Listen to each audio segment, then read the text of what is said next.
Yo, what's up, everybody? Welcome back to Great Ace Attorney 2.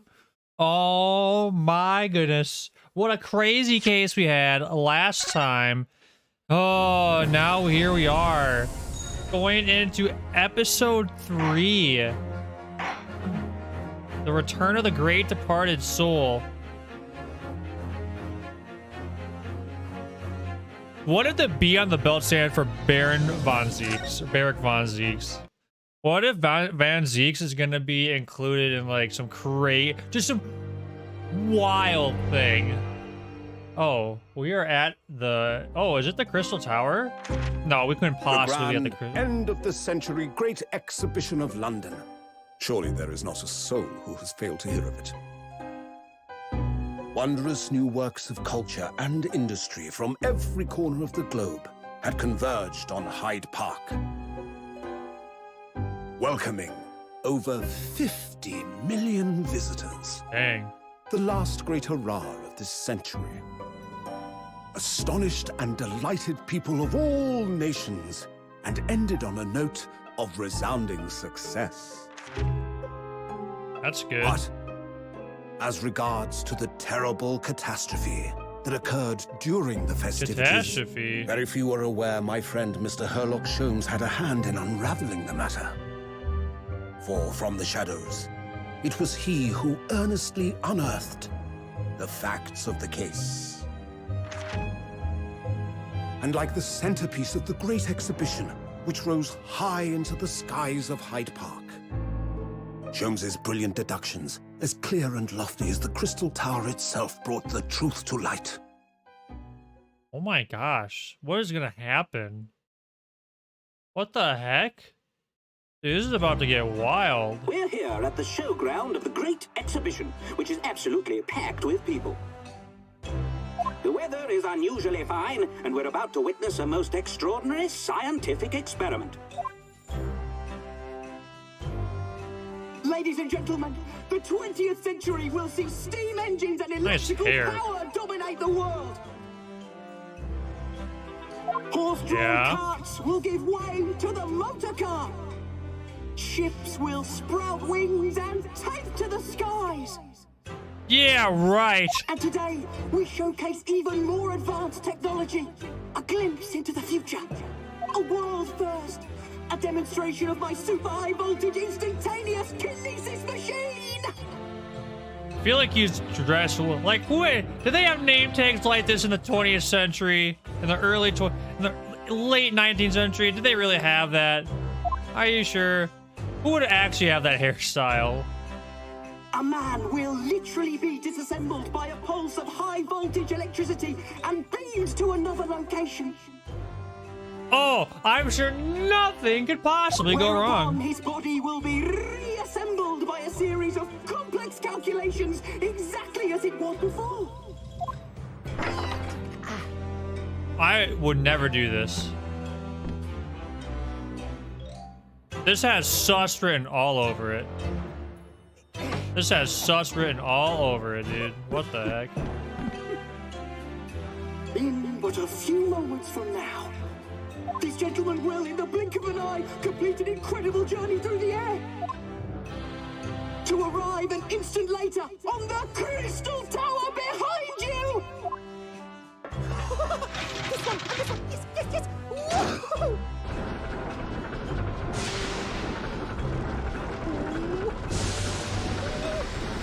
Yes!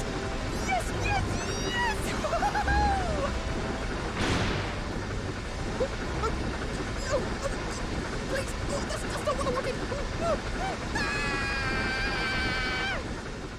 Wow, I'm totally surprised. I can't believe that would happen.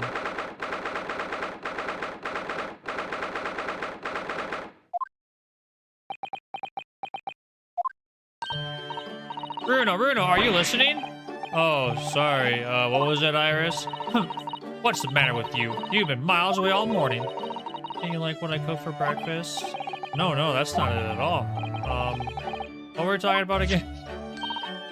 Today's paper. It's full of news about the Great Exhibition again. Ah, yes, the Great Exhibition. I'd like to go sometime. You're really not your usual self today. You seem very down. Don't you agree, Hurley? Oh no. Oh dear. Did you say something, Iris? Oh gosh, you're even more down.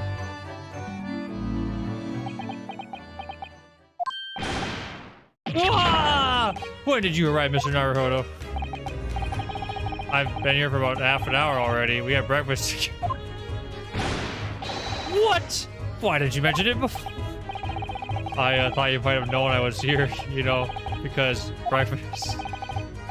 Iris is quite right. You're clearly lacking in vim. So much that I didn't notice your presence. Thanks. Of course, I can deduce the reason perfectly well with some simple observations. What? Let's see, yes. For example, your tousled hair this morning with all its unruly spikes. Wait, where does this happen? Clearly could be just before that. Let me stop you there, Mr. Sholmes, because I think I can see where this is going. My hair always looks like this. It always has, ever since we first met, in fact. Oh, really? How interesting. It just doesn't look like a haircut as such, I suppose. Ha ha ha ha. Thanks again. Crossed my mind recently that it's been 6 months now. 6 months? As I was forbidden from working in court. Half a year?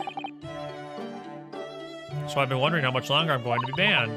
Oh, well, that would explain why you seem rather glum. Don't you agree, Hurley? What's with you? You say something, Iris?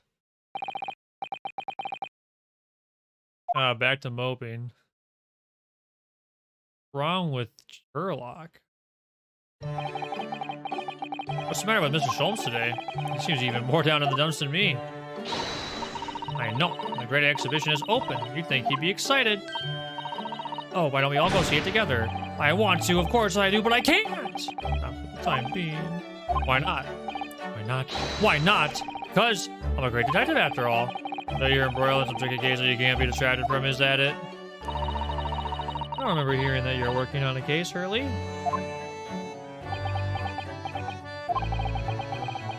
Really to try to find out what's going on.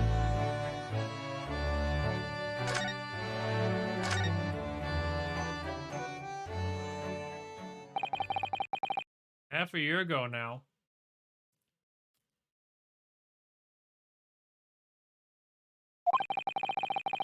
I took on the defense of a young girl in a trial heard at the Old Bailey.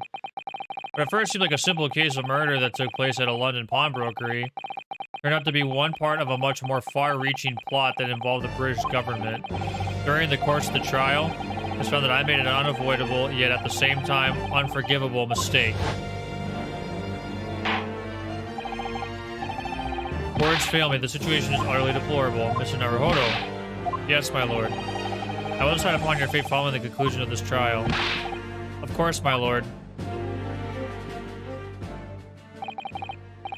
In the end, I had my right to represent people in court revoked. I was told that I had to spend my time in research and study, and so that's what I've been doing. You have, haven't you, Bruno?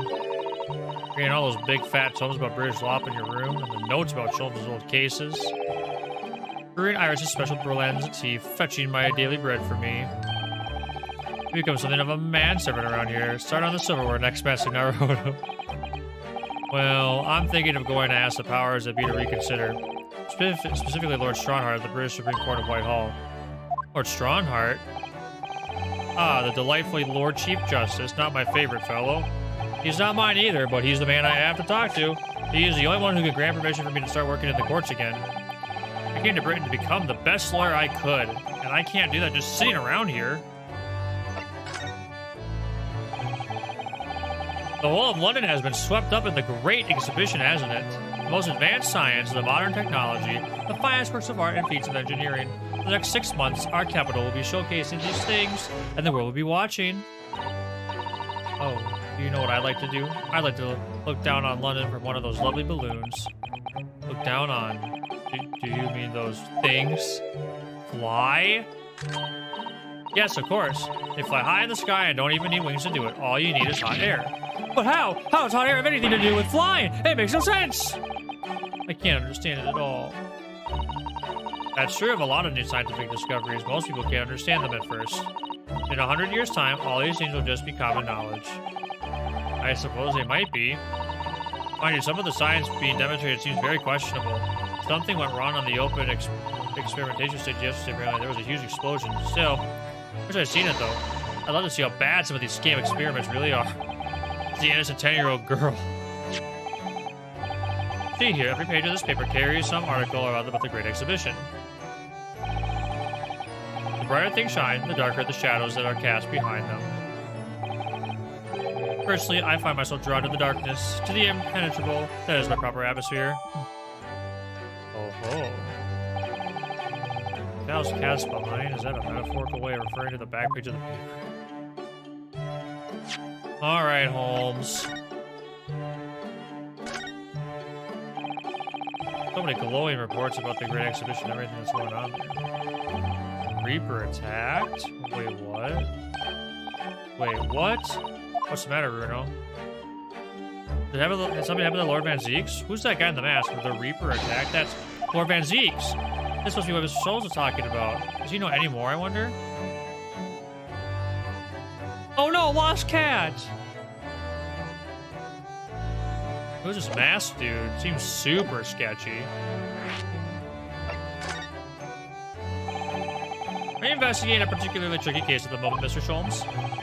You could say that, I suppose. Any more to add? That's not like you. What sort of case is it? Shh! Quiet, Mr. Naruhodo. Let's not discuss it here. You never know who might be listening. You're acting very strange, you Hurley. What do you mean, Iris? Well, usually, the more mysterious and complicated the cases, the better Hurley's mood. Ah. Really, case is bothering you. Iris, please, you mustn't exercise your astute powers of observation and deduction on me without invitation. Remember what I always say. Put yourself in the shoes of the individual about whom you're making deductions. You say that, do you? You, Mr. Never mind, once I've had a cup of tea, I must make my way at once to the crime scene. That was a deep sigh.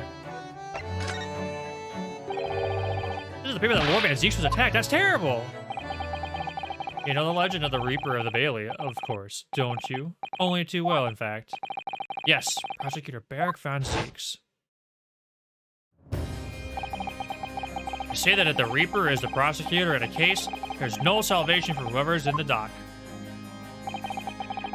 Even if the defendant is found not guilty.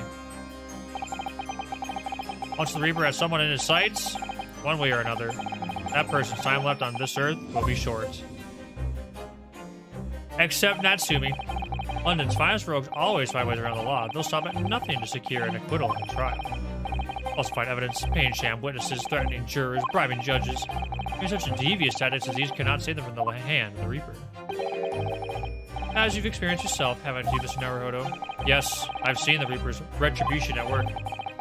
Many of these criminal rogues are reckless and quite unafraid to die. If a leader among their fraternity is seen to have been taken by the Reaper, retaliation like this does occur. Really, the capital has never any supply of such scoundrels. So, do you mean Lord Van Zieks has been attacked like this before? This isn't the first time? He's quite an accomplished combatant, you know. He doesn't take these attacks lying down. Although, it seems that his assailants were armed with guns this time. Oh my goodness, is she alright then? Is Lord Van Zieks hurt? My dear fellow, how on earth would I know? On the article here it says, as to what of Lord Van Zieks and his condition, I'll be revealed in tomorrow's morning edition. Ah, I see. Well, we shall have to be patient then. No, but I can't wait until tomorrow. In that case, you shall have to inquire with somebody in the know. But who? Lord Strongheart, perhaps? Well, that was quick. Well, I must be leaving now. Yes, understood. See you later, Mr. Sholmes. Ha! You really are a shameless liar sometimes, my dear fellow. What? You seem to put me off my guard and follow me, don't you? Well, you would be wasting your time. Thought I hadn't crossed my mind. Now I'm wondering where you're going. Ha ha ha ha! Well then, see you later indeed. Listen to him. Still laughing on his way out of the door. Whoa, what the? Alright then, let's get going. Oh, Iris? What are you wearing? I've got change to go to the Great Exhibition. You're going to take me. What? But I was just about to go to the Supreme Court. Oh, well, that sounds fun, too. You're going to take me there then. Oh, my gosh. All right, fine. Just lower that weapon, would you? Of course, after the Supreme Court, then we'll go to the Great Exhibition. All right, all right. Iris is demanding. Oh my gosh.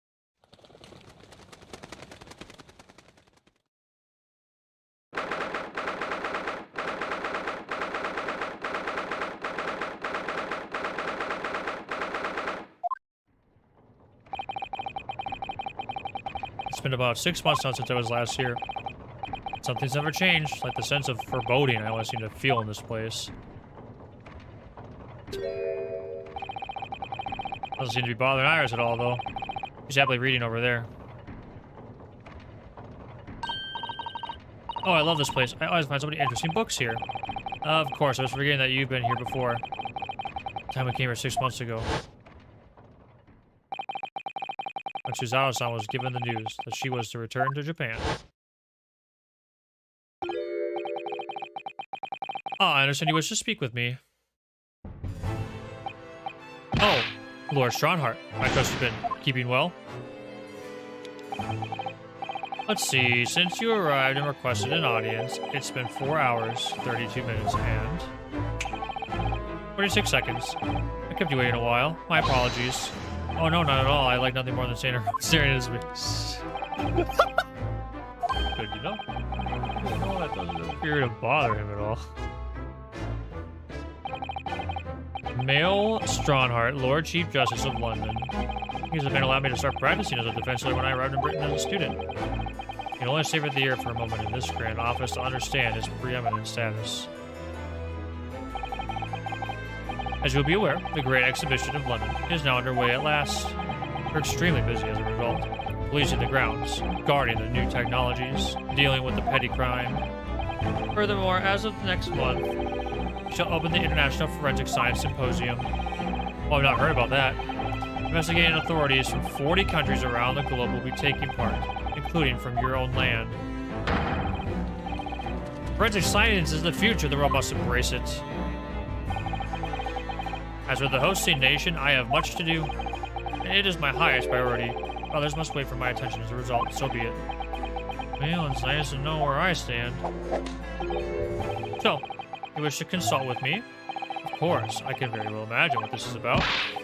Well, thank you for agreeing to this meeting, my lord. I want to be allowed to start working as a defense lawyer again in court. Thanks for brought me here today. Actually, there's something else playing on my mind as it happens. Just take a deep breath and come out with it.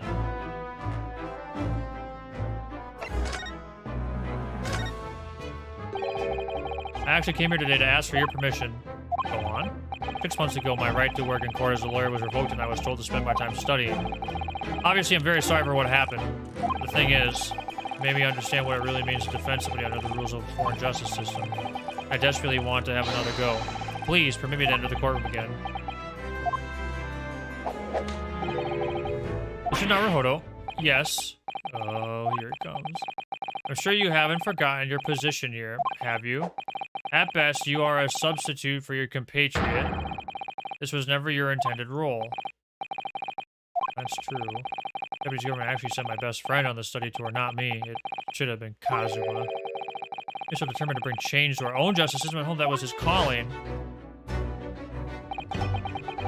That tragic accident hadn't happened. I wouldn't be here in this office now. Poor Kazuma. Mr. Asoji was my best friend, you see. That's why I can't leave it unfinished. I have to fulfill his calling for him.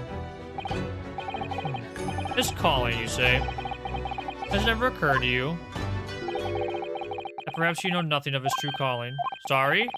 The mission with which that young law student was charged? What do you suppose it really was? What do you mean? Mission? It's not making any sense. Never mind. I've read all the reports you submitted over the past 6 months. It's clear to me that you regret your actions and have been studiously obeying your revised instructions. What do you mean? As of this moment, I reinstate your license to practice law here in Great Britain. Oh, let's go. That was easy. Thank you. Thank you so much. That's wonderful news, Bruno. In fact, I believe I have the perfect case to mark your comeback. A curious affair. You'll consider it, I hope? Of course. Please tell me more. Alright, let's talk. This is about Lord Van Zeeks, I bet. You described it as a curious affair? Yes, that's right. I believe it was reported in the press. Are you aware that there was a serious accident at the Great Exhibition yesterday? Oh, no. Yes, I read about it. A professor from Germany tried to carry out a crazy experiment. Let me see. How was it described? Super high voltage instantaneous kinesis, I think. Instantaneous kinesis, as in moving things with a click of the fingers? That's right. It's just what my herbal blends needed. A dash of devil may care. What this year's accident was exactly, it's clearly captured Iris' imagination. It's an unfortunate business. A large explosion engulfed the public experimentation stage and a man lost his life. A certain Mr. Odie Osmond, an inventor and a well-known figure in society. A large explosion. A man died. The man responsible for the experiment was Professor Albert Harebrain. He was detained immediately after the incident and is due to appear in court tomorrow. On the charge of murder. What? Murder? If you intend to take on his defense, you should hurry to meet with him at the prison. There's very little time left for you to carry out any kind of investigation. An exhibition? A scientific experiment gone wrong? And murder? A lot of death before I've even started. Still. You should go to the prison straight away then, and try to meet with this German professor. Don't you think? Definitely. Yes, one more thing about the case. There's a connection with our mutual acquaintance, the Reaper. Oh? Lord Van Zeeks, how?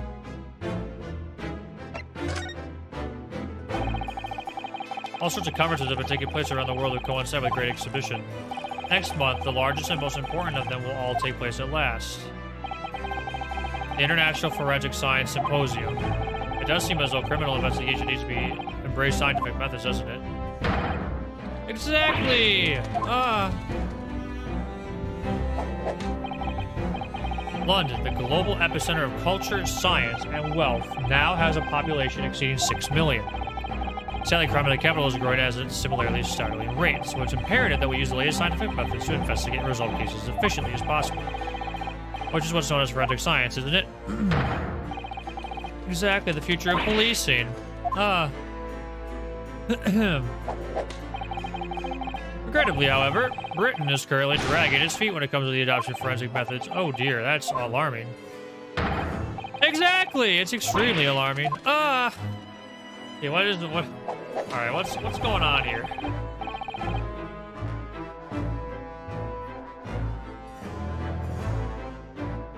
If I were Her Majesty's Attorney General, you can be sure numbers of crimes committed and result in London would be very different to the current figures.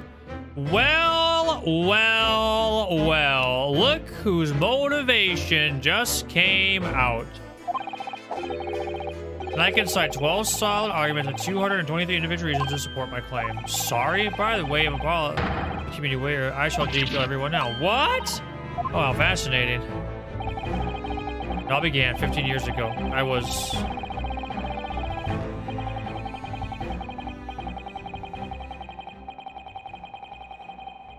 Oh dear.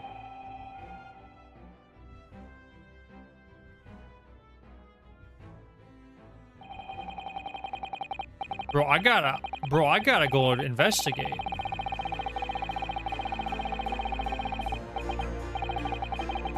That more or less sums up my feelings on the matter. In the simplest of terms, of course. Essentially, to formally establish a forensic investigation division within Scotland Yard. That is my mission. Oh, right. Yes, that's wonderful. Exactly. Wonderful is precisely what it will be. Iris isn't paying attention at all. She's got her nose in another book now. Oh, is it over? Did you learn anything useful? I actually drifted off for the most part. Being surprisingly ardent about forensic science.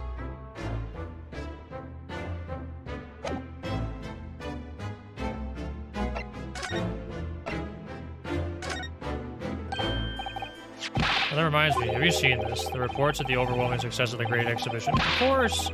No, not that. The story on the back page. What story? The Reaper attacked. Ah, that. You've enjoyed some victories in court against my #1 prosecutor, haven't you not? Poor Mr. Reaper. What happened to him? He wasn't killed, was he? There's no need for concern. Lord Van Zieks would not be so easily dispatched, I assure you. Can you tell us what happened? I'd really love to know. Very well. If it interests you. It does, strangely. Oh, I forgot to read the front page of the newspaper. Every article on the front page is about the Great Exhibition. Public experiments to demonstrate brand new scientific ideas, culture, from around the globe. It's also positive and hopeful about the coming century. We must go and see it properly before too long. That was Van Zieks. Fortunately, Lord Van Zieks emerged from the attack unscathed. She ruffians are no match for that man. He's a very capable fighter. That's incredible. They were armed with guns. Why was he attacked, though? Do we know? It's related to events that occurred a month ago. A leader of one of the capital's criminal organizations was indicted and prosecuted by Van Zieks. But the man was acquitted. I have no doubt large sums of money were involved behind the scenes. Large sums of money? Deplorable situation. Members of the jury were bribed, it seems. However, despite winning his freedom, the man in question met a dramatic end yesterday. You're not suggesting that it was the work of the Reaper, surely? Victim's henchmen certainly seem to think so. He was a man by the name of Osmond, Mr. Odie Osmond. Did you say Osmond? That's the man who died in the big explosion at the Great Exhibition. So basically, the Reaper gets this dude, arrested and tries him. He gets shady business and then he dies. Yes, known publicly as an investor, but in reality, the head of a significant criminal organization. Unbelievable. I wonder, could I ask you something, Lord Strongheart? Try me. Why do you use Lord Van Zieks as a prosecutor? All the criminals who manage to get off in court then meet with mysterious ends outside the courtroom. Fearful of that fate, they seek to strike at Lord Van Zieks first. I know there's no evidence that he actually is a Reaper in that sense, but still, there's clearly going on here. I have Van Zieks work for the prosecution service for 2 reasons. Firstly, the man is the best prosecutor in the capital, bar none. Secondly, any deaths of criminals that have occurred outside the courtroom following his trials are nothing to do with him. Doesn't make sense. How can you explain the way so many have died if not by someone's hand? Van Zieks may have earned himself the moniker of the Reaper, but he is no killer. So he will continue to prosecute on behalf of the Crown. Unless he wishes otherwise, of course.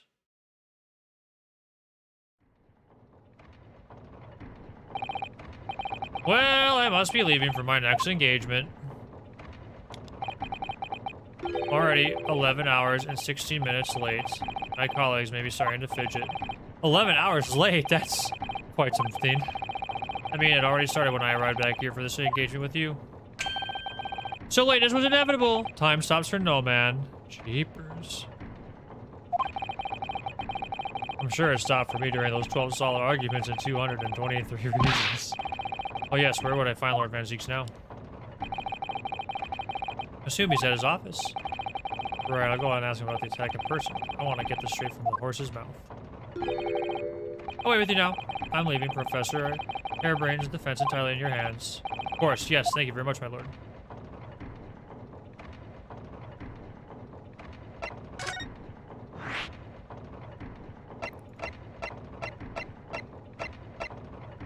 Let's go to the prison first.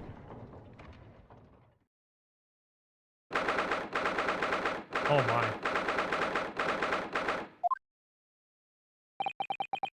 Words, it's 11, there's this one. Oh, there's someone curled up in a ball in the back corner, look. What's his name again? Professor Albert Harebrain, wasn't it? Excuse me, Professor Harebrain?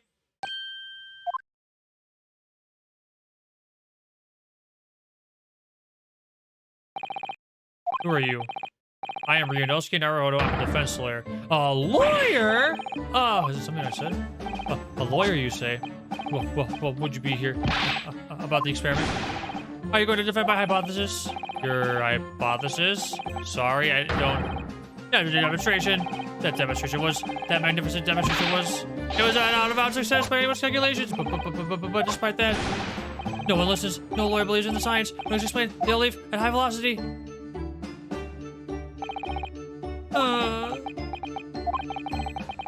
That was probably not a good time to mention that your zeal made my concentration leave for a while too.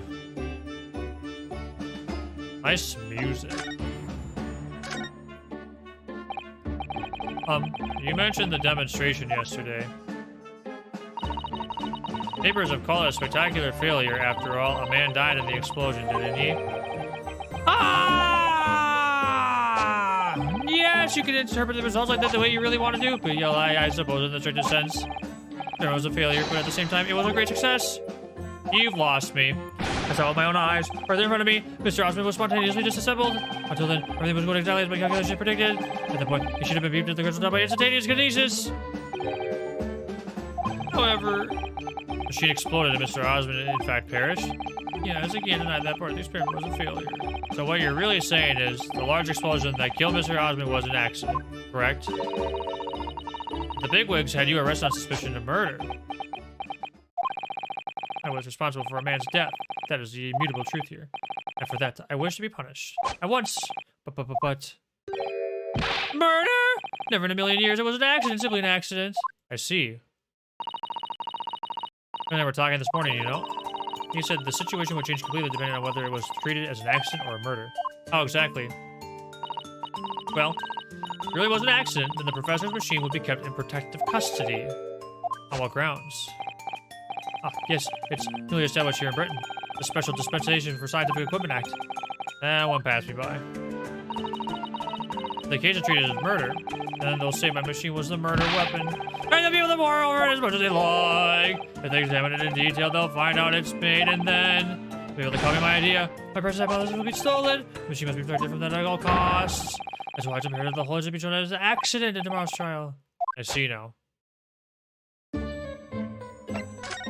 Okay. So in short, there was a terrible accident at the Great Exhibition Showground.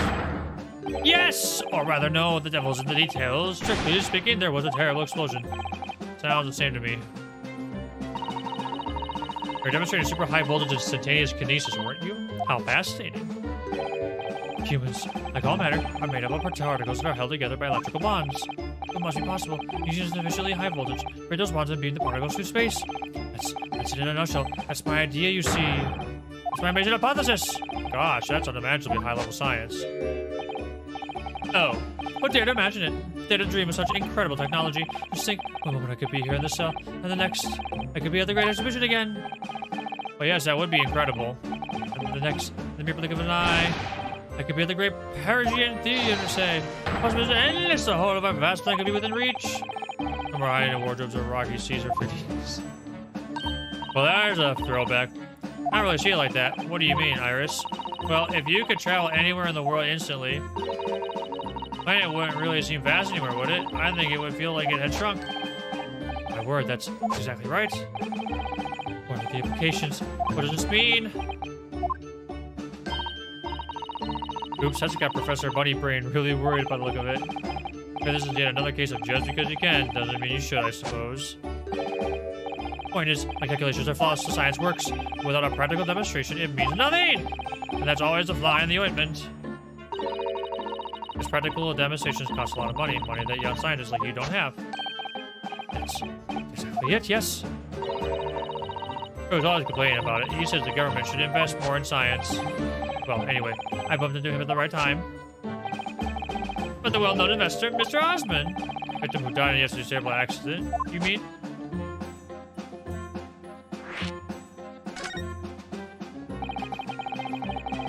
Well, the name of the man who died in yesterday's accident was Mr. Odie Osmond, wasn't it? What exactly was your relationship with the man? Oh, he first visited me in my laboratory in Germany a year ago now. He said he wanted to invest in my immaculate hypothesis. I thanked my lucky stars. I see.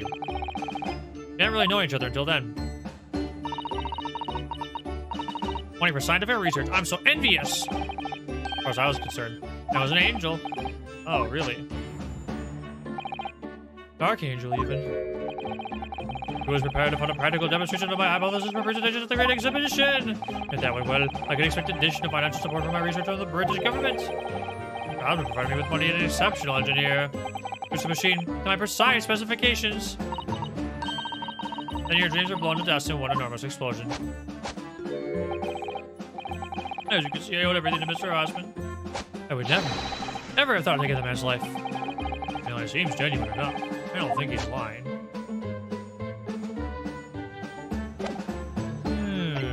Alright.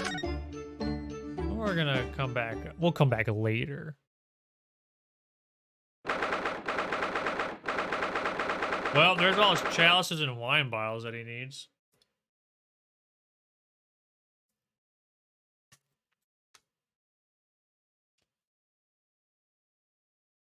Nice swords you got there. Oh, so this is the Legendary Reaper's office. Yes, it appears so.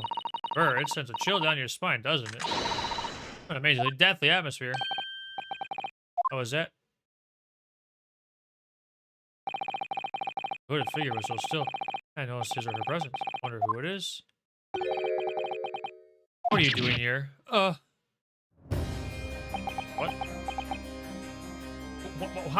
Why is there a dude meditating in your office, bro? He's as unwelcoming as I thought he'd be. Actually, maybe even more so. Oh, I'm glad to see you're well.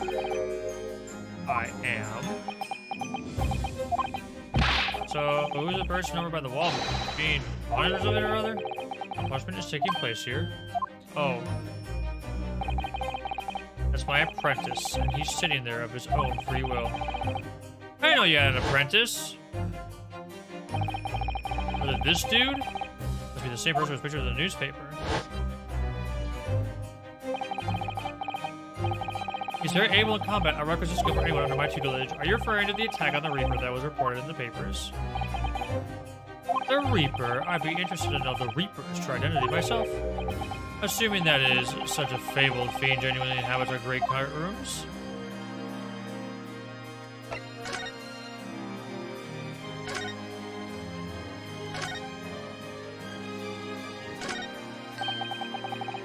It looks like a punishment to me. I've never seen someone seen like that before. He hasn't moved a muscle since we arrived. And perhaps he's dead. If he was dead, Runo, he wouldn't be sitting up, would he? Well, anyway, dead or alive, he's not overly approachable, is he? I don't think he's going to talk to us. He's not dead. Nice white getup, bro. Look at all those ancient casts lying on the wall there. Casks in the Reaper's chambers. Or are they caskets? You don't think. All those people who escaped. Stopped. No. What ridiculous notions are going through your head, man? This is my collection of fine vintages. Oh, yes, of course. Thank you for clearing that up. Bruno and I were just musing to ourselves. Don't mind us, Mr. Reaper. I wouldn't if you hadn't invited yourself to my office and talked nonsense within my earshot. Good point. Well, that does make sense. Ooh, look, it's a skill mod of the Great Exhibition Showground. That's amazing. I wonder why it's here. Perhaps he managed to take his mind out the sadness of being busy to in person, or perhaps he's too embarrassed to queue up for a ticket. Surely it's not that I'm using it as an investigative aid! You Nipponese have no business painting others as overly reserved. Ugh. Really didn't think he'd overhear that. This looks like the crime scene. Who's that? His face is shit. Portrait really dominates the room, doesn't it? Whoa! Very majestic outfit and pose, sadly. Our painter didn't do a very good job of capturing Lord Vinci's facial features. Yes, you're right. I mean, it's not far off, but the artist has exaggerated the subject's handsomeness, I think. Ah, that reminds me. Our Emperor and Napoleon of France are artists to make him look more attractive when they painted him. Alvain, that's really not an attractive quality in a person, is it? That portrait does not depict me. Sure, that's immediately obvious. Oh, then who is it?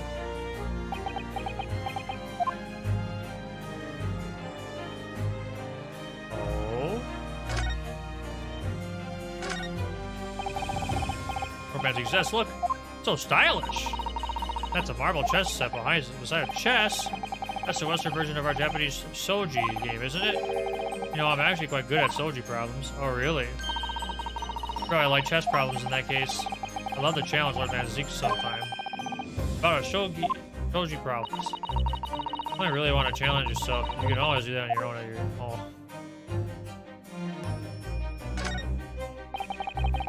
Look at the fine collection of hallowed chalices and bottles neatly lined up there. My hallowed bottles are filled with the essence of the finest grapes from the finest vineyards I visit. And I personally oversee these chalices of being made by the finest crystal craftsmen in the world. And yet you throw them around in court like they're worthless. Yes, because this imbecile is so unimaginably and repeatedly wide of the mark sometimes. Before you open your mouth next time, you should consider the poor artisans who's working. So it's my fault? Silly me. How could I ever have thought otherwise?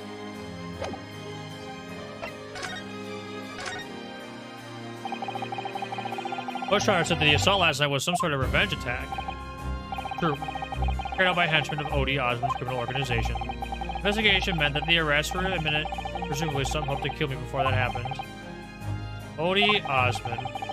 He's always masqueraded as one of London's most powerful financiers, a global investor. His enormous wealth came to him by underhand means, via his criminal activities. You tell me the body of a murder did not get away from no court.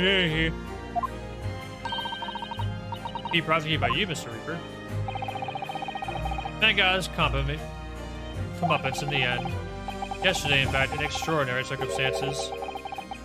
The most unusual cause of death. Nobody with a super high voltage kinesis gone wrong.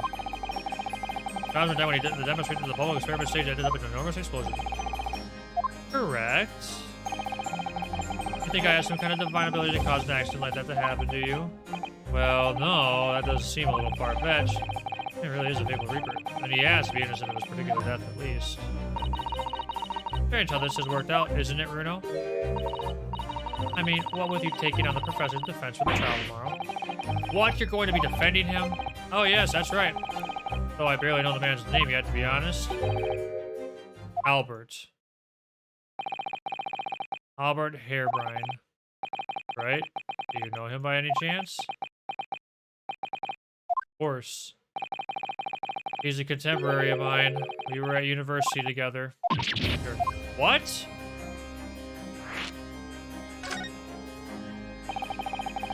I understood that Professor Harebrine was from Germany, though. Harebrine's from a respectable British family. After graduating from the University of London, moved to Germany to carry out research, that's all. We were students together. I was in the faculty of law, of course. He in science, so our paths rarely crossed. Curiously, we got along, though I've not met him since my university days. Certainly didn't expect our next encounter to take this form. And with you, of all people, representing him. Only if I make it out of this office alive. That you've been charged with murder, it seems. Yes, I know. So prosecution will be handled by me. For you? But you made it sound as if you and the professor have been friends. We are friends, it's true. Why would you do this? Reaper is the prosecutor. There's nothing anyone can do to save him. He's doomed.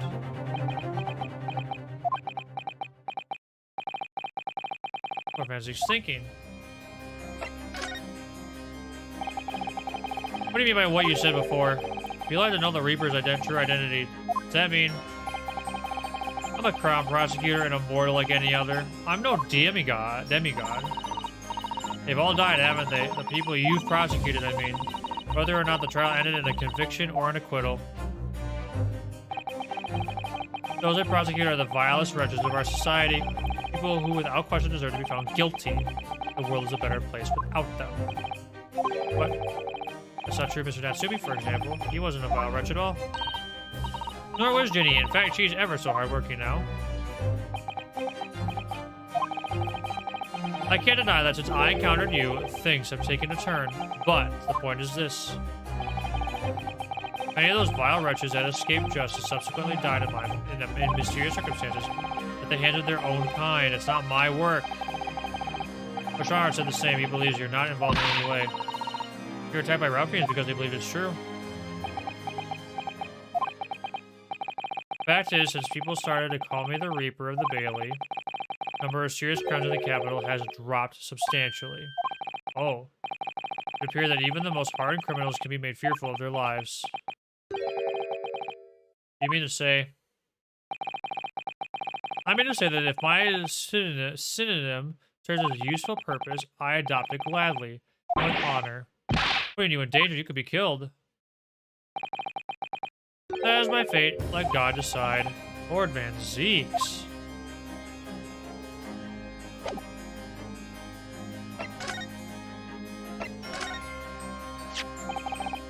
Lord Van Zeeks, about the article in this paper. Ah, yes, it seems there was a reporter nearby when the little skirmish took place. I had no idea I'd been photographed. It was careless of me. I was taken after the people who attacked you had run away, though.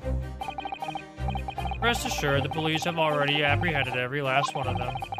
There's someone else fighting alongside you, it seems. I think it's the same man sitting over there as we speak, isn't it? As I mentioned already, he's my apprentice. Perhaps you can tell us a little bit more about him?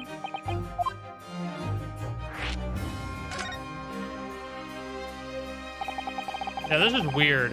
He's in my tutelage to become a prosecutor, so you could say he's my apprentice, I suppose. Okay, who is he? Like you are to Hurley then, Runo. I don't remember taking an apprenticeship with a great detective.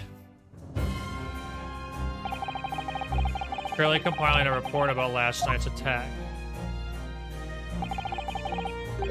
He's wearing some kind of mask? On Lord Strongheart's orders, nobody knows the man's face, or indeed his identity. What? Why would you agree to take on such a clearly suspicious individual? Lord Strongheart's orders again. He's not one for meaningless follies. There will be a good reason for his actions. I hope you're right.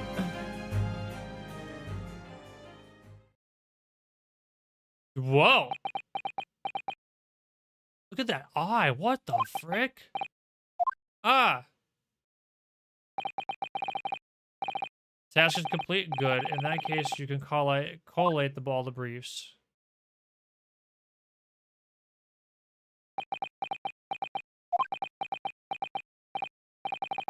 Nice to meet you?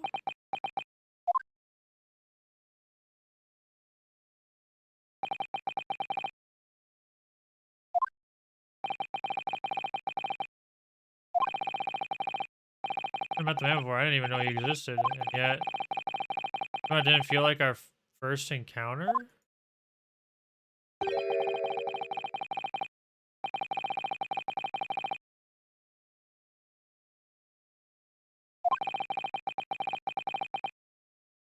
Wait, we've met him before?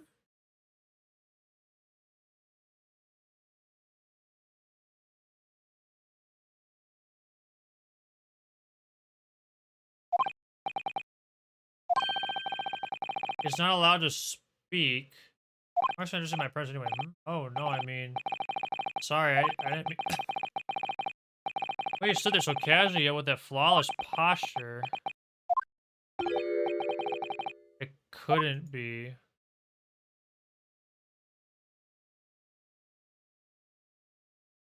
Flawless posture.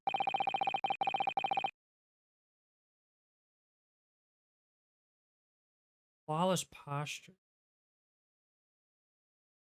feel like I've heard that before. Where have I heard that before? Someone we know?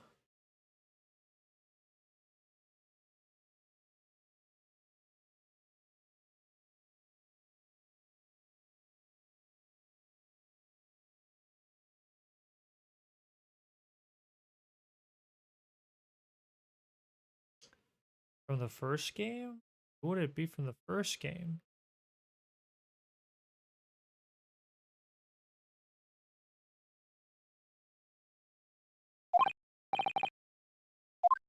That Nippity's man, is he faring well? I see people for a second.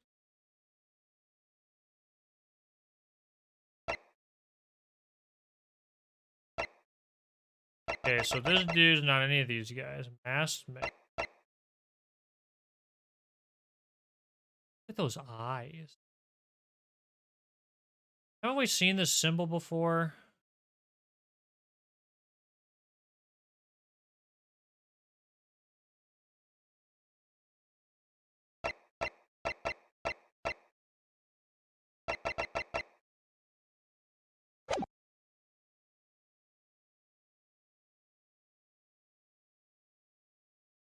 The soul of a departed.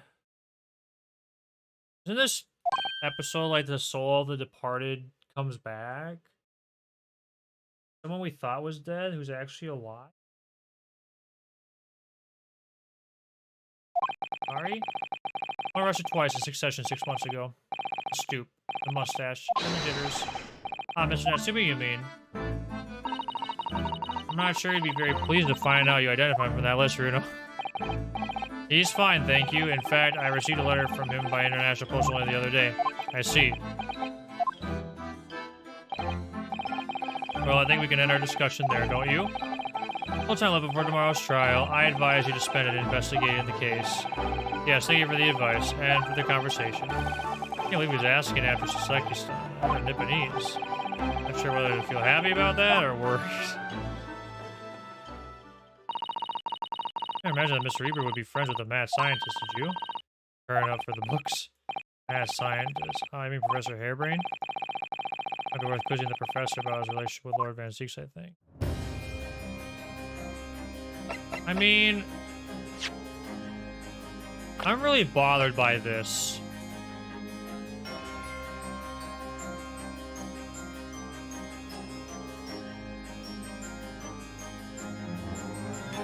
I mean, he looks younger to me. Like, based on, like, his mouth. Wouldn't be like Professor Wilson.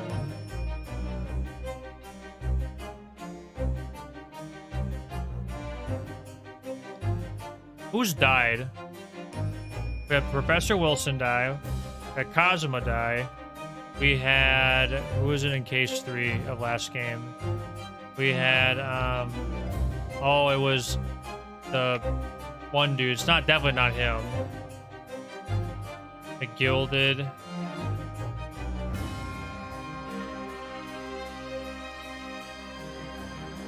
He's not allowed to speak.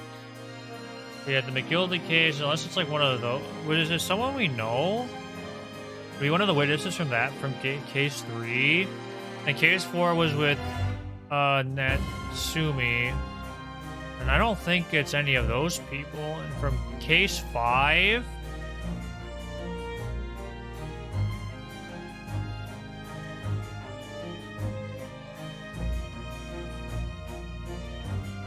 Not Kazuma. Can't be Kazuma. Right? Definitely died.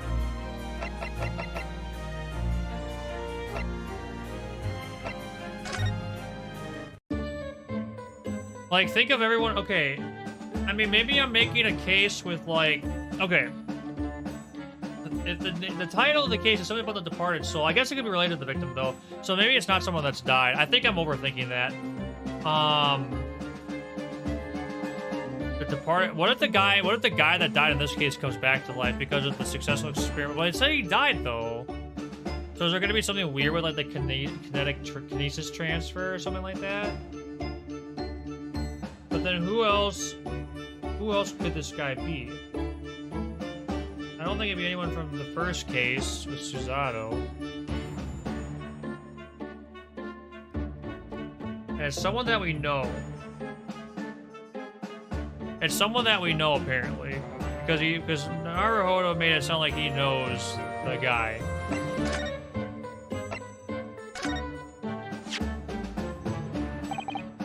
Ugh! How could this have happened? It must feel awful, as well as a man losing his life. The Crystal Tower was greatly damaged too. But the thing is, like, how is someone gonna come back to life? Like, it can't just be like freaking Wilson or Kazuma or like you don't just come back from the dead. So I don't know how they were gonna like do anything with that. Some weird stuff's going down. Otherwise, if it's someone that we know, I'm trying to think who Is it someone from that list? We didn't actually meet the people on the list, so how would Ryunosuke know? Is someone from the boat case? I feel like, why would it be related? I feel like it would have to be related to the last case of the last game, or maybe the boat case, or the, like, those are the only cases, because in this game, that doesn't make any sense. Wait, anyone from case 2? That was weird, like, extra weird.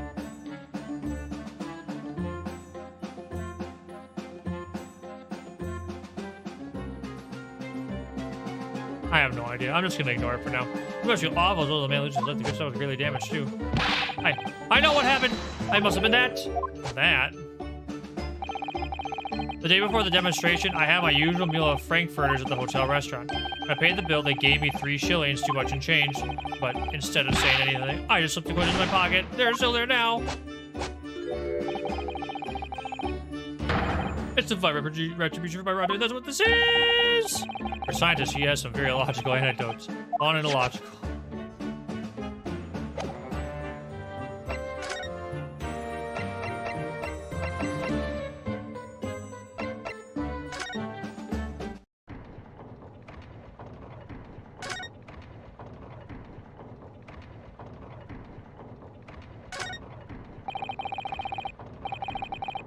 Lord Justice, when you look at that, there's no mistake in Lord Strongheart's authority, is there?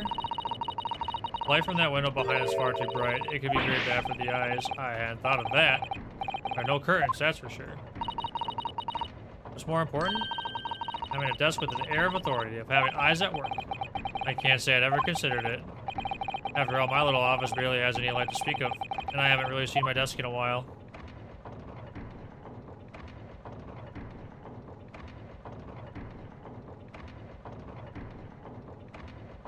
What if Kazuma has a brother?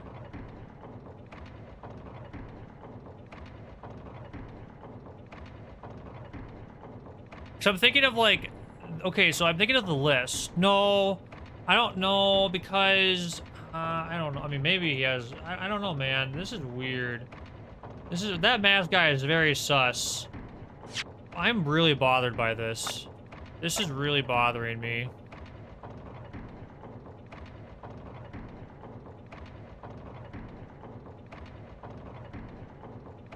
All I can tell is he looks younger. I'm trying to think of all the young people that we've encountered across the game that could fit that description. Unless there's a character I have no idea, or the game's baiting me that we don't actually know him, but Ryunosuke seems to know him. Unless it's like related to like unless we're gonna retroact some case or something like that. I don't know. But I'm not sure what else it could be. Weird.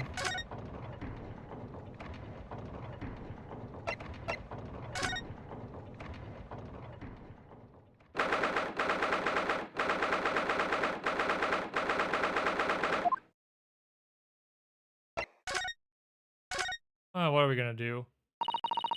So excited about the prospect of Naruhodo's anything consultancy opening for business again. That's not what it's called. It's Naruhodo's legal consultancy. Done a lot of studying in these past 6 months. Reading law, tax, judicial proceedings. I'm sure I'm a better lawyer now. I can't wait to start practicing again. Nothing's changing here at all, though, has it? So time has stood still in here since Susie went back to Japan. I wanted to keep it ready for Miss Susato in case she was able to return to Britain at any point. I just left everything the way it was. Oh, I see. Right. And there is me thinking it's because of the way you are, Runo. You know, never bothering to tidy up, I mean. Iris, this isn't the time or the place to bring up my tidiness. Or lack of it. Well, that was helpful.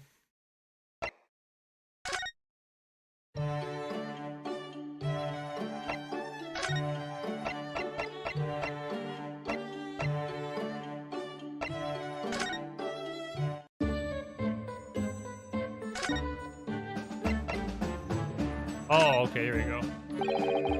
I understand Lord Van Zeeks is a friend of yours from your university days. Yes, that's right. He was studying law whilst I was studying science. What was he like back then? Good question. Unassuming, gentlemanly, and an all-around nice fellow, really? Sorry, I think you misheard me. Talking about the cold-hearted, merciless prosecutor, Barrick Van Zeeks.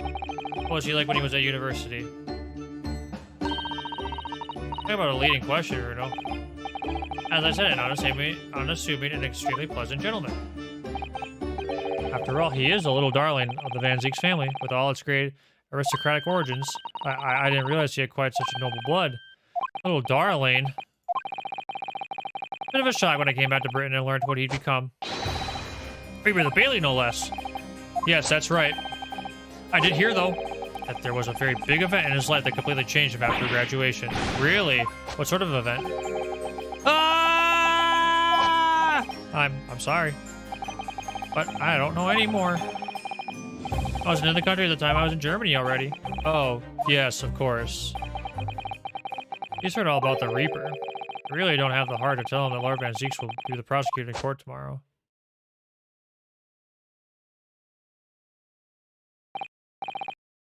So, Professor, let me just make absolutely sure I've understood you properly. The huge explosion that occurred yesterday, that was an accident, you're saying?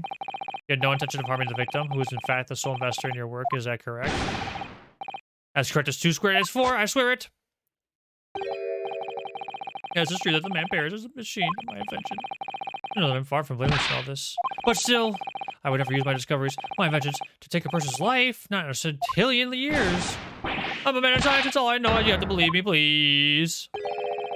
You believe me? Do you believe in my hypothesis? Science is the pursuit of truth, you know. I've always believed that, all my life. Gray, I don't know much about science, or your theories. But I do believe you, and I will fight to prove your innocence with all my might. I'm a man of the law, it's all I know. You have to believe me, please. When I went to live in Germany after I graduated, I learned something very important. Nationality, class, lineage, none of that matters. As long as you try your hardest, you can achieve anything. Thank you for that, Professor. Thank you in advance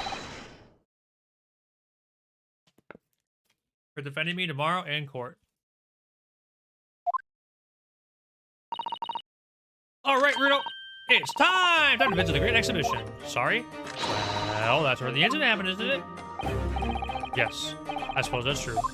Time to investigate at last. Oh yeah! Let's get it!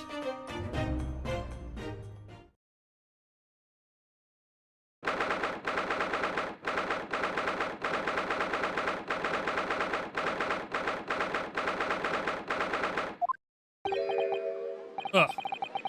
Showgrounds are a little too big for my liking. I've been walking around in dense crowds for 2 hours now, and I've felt myself swooning 3 times. There are a lot of people, aren't there? I've almost been trying on 3 times too. Be careful, won't you, Iris? Don't let you go out of my hand. Don't let go of my hand. We finally made it through the throngs, though, by the look of it. Here we are, underneath the public experimentation stage where the explosion happened yesterday.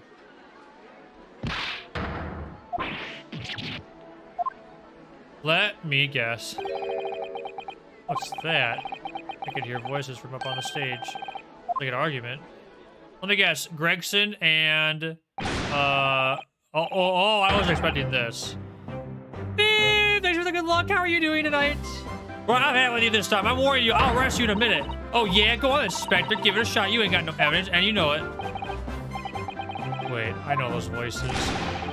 You've got a cheeky little mouth on young lady, but a Knights of the Soul will teach you some manners. Just try, I dare you. If you want that big of chips rammed down your throat. Yo-hoo! Gregsy, what are you doing up there? Let me get out of here for you. This? Okay. Ah! Okay, honestly, Viv, this is super sus. This is like billions upon billions of percent sus. This is the most sus thing I've ever seen in my life. Not in my life, but you know what I mean. Very sus. I feel like I've seen this symbol before. This guy looks young. According to Ryunosuke's intuition, we've met this person before. And I have no freaking clue who it is. I mean, I have some ideas. At first, I was trying to do like the whole like, this chapter's name's like Return of the Departed Soul. So it would have been someone that died. And then I was like, but that's the dead don't just come back to life unless there's some like weird spirit channeling crap going on that I don't know about. Is it like the explanation of how Maya and Mia and Pro could do all their crazy stuff? But I was trying to think of all the victims, and it's like, okay, you have Dr. Wilson, you have Kazuma, you have the brickmaker, what's his name again? The brickmaker guy. You have you have Olive Green, and you have who didn't actually die, and then you have Gilded in the first game, and then in the second game we have Jezebel who died, and then in the last case it was no one technically, and now we're here. So I was like, well, if I think of all those people, like, Cosmo's the only one that makes sense to me, because he looks so young. But that would also be weird, because we know he died, and the dead don't just come back to life. And then I was trying to think of the people we've encountered that we would know, that we might have met, or, like, would be masked, and I was trying to think about that, and I'm not exactly sure who it could be. Like, I'm trying to think of everyone we've met, and I feel like we've met some people that I can't remember. I feel like I'm trying to think of everyone we've met that this could be. Spar, I love you, friend. I hope you're doing well. Like, who have we met, or who have we like come across or heard of? Could it be like the Shin guy that we heard about at the end of the first game? I feel like it could be like related to. I feel like it's related to the list. I feel like whoever this is, they're related to the list we found at the end of the first game. That's the only thing I like feel kind of confident about, but I don't know. Anyway, super duper sus guy, and so. Ah, it's you! Here, you're here! Here you are, you! Here, your ladyship! How are you, your ladyship? I do hope you're well, your ladyship. Oh boy. Does that make her 3 times a lady? Yeah, my outlandish idea is that if it, like, what if... I actually have no idea who it could be. I don't know. So weird. Anyway, does that make her 3 times a lady? I'm not well at all. It's far too busy everywhere. But yeah, I don't know who it could be. If I think of all the people we know. I want to rent a balloon, but there was a 3-hour queue. Unbelievable! I'll go have a word for you at once, your ladyship. You'll be flying as high as a kite in no time once I pull some strings for you. Tobias Gregson, an inspector at Scotland Yard. Until recently, he was suspended from duty, but it would appear he's back in action now. What I'm curious about is if the kinetic process actually worked. That would be crazy. He's actually quite well known, appearing as he does in the adventures of Sherlock Holmes. And for that reason, he can't say a word wrong to the story's author, Iris. There are limits, surely. Or there should be. Watch it, sunshine! Sorry. What gives in? Don't tell me you're on this case. Yes, I'm acting for the defense. So we're here to investigate. You know what? What if... Okay, hold on. New theory. What if... This guy... What if this guy is related to the reason Kazuma came to Great Britain? What if this is the guy? What if this is Kazuma's reason for coming to Great Britain? We know that he's in on it, and that he instructed Van Zeke to take care of him. I feel like this guy is related to Kazuma's mission. That's my hot take. That's gonna be my theory. That's the one I'm going with. Dear me, that's the situation, is it? Is it really that troubling? Dilf alert? Dilf alert? Oh yeah. Wait, Johan, because you weren't Johan. Well, I didn't get to hear your opinions on Albert. Dilf alert or no Dilf alert?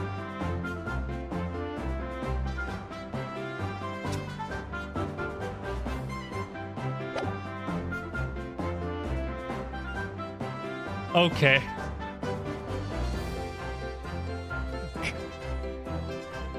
Good to know. Okay, compose. I'm using 5 bob. Is that all you got? You're a lawyer, ain't you? You can stand to carry a bit more copper around in your pockets, Mr. Naira Odo. Well, hey! That's my last bit of spending money, that is. You can have it back, but I'll have to charge you for all the bother. 3 bob. This is Gina Lestrade, a pickpocket or diver born and bred at the East End of London. The case that led to my own suspension 6 months ago. This is the young girl I was defending in court. What's your problem, Odo? Diver, pickpocket, what's up with all the name calling? You want back or shit around you and I'll do you. I thought you were proud to be a diver, Gina. You were just arguing with Inspector Gregson about it, weren't you? I seem to be up to your usual tricks here at the showground. There ain't no way to talk to Lady Odo. After years, long time, people can change. I'm an apprentice now, learning to be a Scotland Yard detective. So you have to call me whatever everyone else does. It's Inspector Lestrade now. What? This is the sick, this is sick. Inspector? The badge is homemade, surely. Inspector part isn't entirely accurate. No one calls it. Well, it's worth anyway. Investigating is off the cards for all of us. What's that supposed to mean? Right, well, I'll be back up top. You hold the fort down here, all right? Right, sir. Oh my gosh, they work together now. Oh, great. Oh, anyone watching on YouTube, you would be enjoying quite a chat going on in my Twitch chat right now. This raises a lot of questions.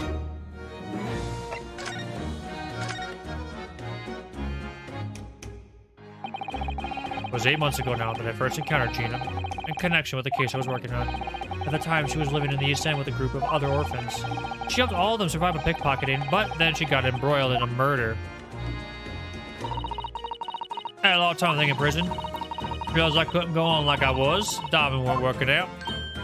Oh, I'm so pleased to hear it, Ginny. Well done. So you went from being a pickpocket to a detective. You got it. Good, innit? Inspector Lestrade. Sounds like something out of a book, eh? They want to see change. Then there's Iris's old man to think about. Iris's father, you mean? Yeah, I promised her, didn't I? I said I'd get all the police force around the world to stop looking for him. Just a small promise then, nothing serious. Oh, Ginny, you're so sweet. Anyway, that's Al Camgo Test Scotland Yard. Oh, the trouble is, I don't read so well, do I? Just a small problem, nothing serious. And that's when Hurley approached Gregsy to ask for help. Inspector said he'd take full responsibility for Ginny and made her a sort of apprentice. That was very magnanimous of Inspector Gregson and Brave. Well, you know Hurley. He enjoys finding ways to make people do what he wants. Great detective likes digging for dirt, in other words. So the long and short of it is, if you've got questions about the case, you can ask Inspector Lestrade. Right then, Inspector. Actually, there is a big mystery surrounding Gina, isn't there? Oh, what, Bruno? What? You know, 6 months ago, Gina was a defendant in a trial prosecuted by the Reaper. By which she was found not guilty. And yet, here she is still. Come on, you're not still on about that, are you? Legend of the Reaper, whatever it's called. Oh, don't half worry, Odo. If I didn't half worry, there probably wouldn't be a whole lot of you left. It's like I told you before, ain't it? Reaper's kind of like him upstairs, so it knows what I'm like on the inside. That I ain't really done nothing wrong. Nothing wrong might be stretching a point. What about Mr. Natsumi in Japan? He's perfectly fine, isn't he? Well, that's true. Perhaps the Reaper is more discerning than I thought. Exactly, so I ain't worried. I'm totally fine.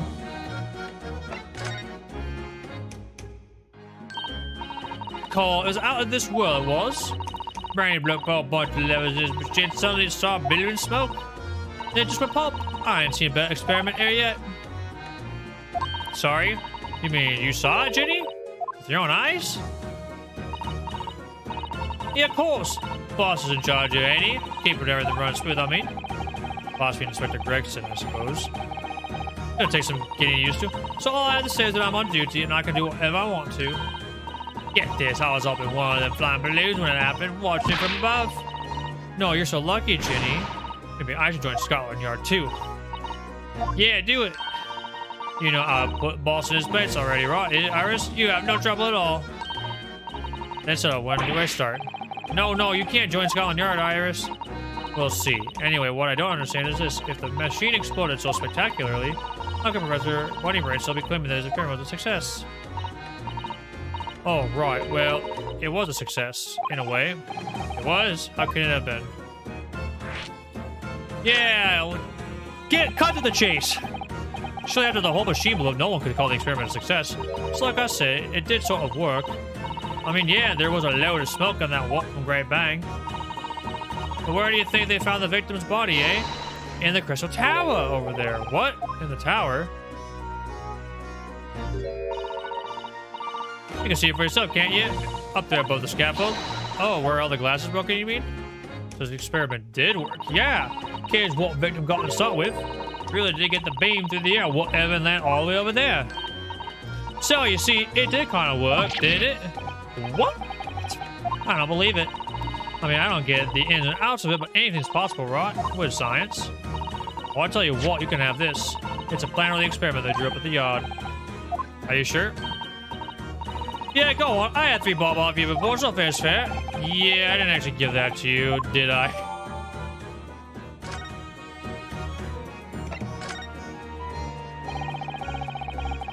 So then Inspector Gregson said that seemed a little strange. For what it's worth, anyway. This game's off the cards for all of us. Yes, naughty old Gregsy ran out without explaining himself. Alright, that. The boss said no one's allowed to investigate that weird machine what blew up yesterday. Well, that's not fair. We're representing the defendant. In that case, could you at least tell us what you learned from your investigations? Nah, you're not getting it. We ain't allowed to investigate neither. Why? Well, the boss come again, the forensic investigation team, I think. Anyway, apart from them lot, no one's allowed to lay a finger on the scene. Bit funny, isn't it? When Scotland Yard's or detectives can't investigate? I've never heard something like that before. Thought I was gonna have a gander on the quiet though, but the boss caught me at it. Probably heard him giving me an earful about before down here, didn't you? Not bleeding fair. I think you were giving him as much of an earful back as I remember it. Yeah, well, sometimes I think it's all them chips won't make him so stubborn.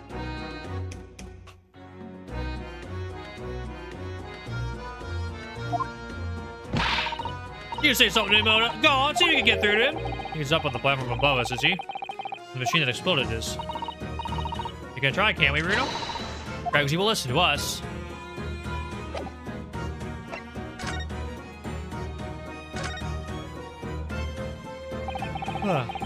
Crystal Tower. Really an apt name. It's built to be the focal point of the exhibition, and it definitely is being so tall with all that glass. Can't imagine a building like this ever being erected in Japan.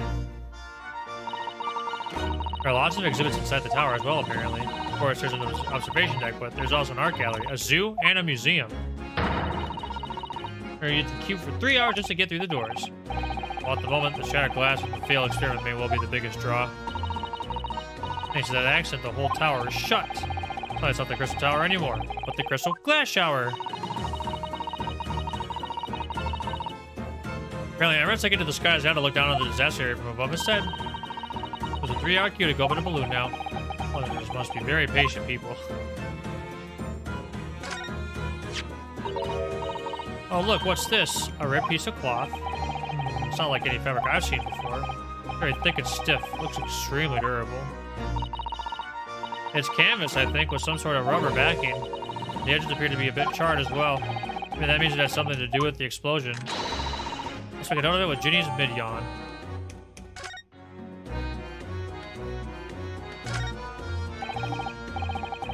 The ground is damaged in this spot. Look, almost as if there was a fire here or something. Yes, if you look closely, there's some scattered ash and burnt embers too. I suppose there was a big explosion just above here. People wouldn't bat an eyelid at a small fire like this would have been. Not sure we English are quite that laid back, Bruno. Ah, it looks as though somebody dropped something behind the tree just here. Dropped or hid. What is this? Some part of a machine that exploded? Maybe. Could have fallen from the platform above in the blast, perhaps? What's going on here? Oh, nothing. I think I'll hang on to this just in case.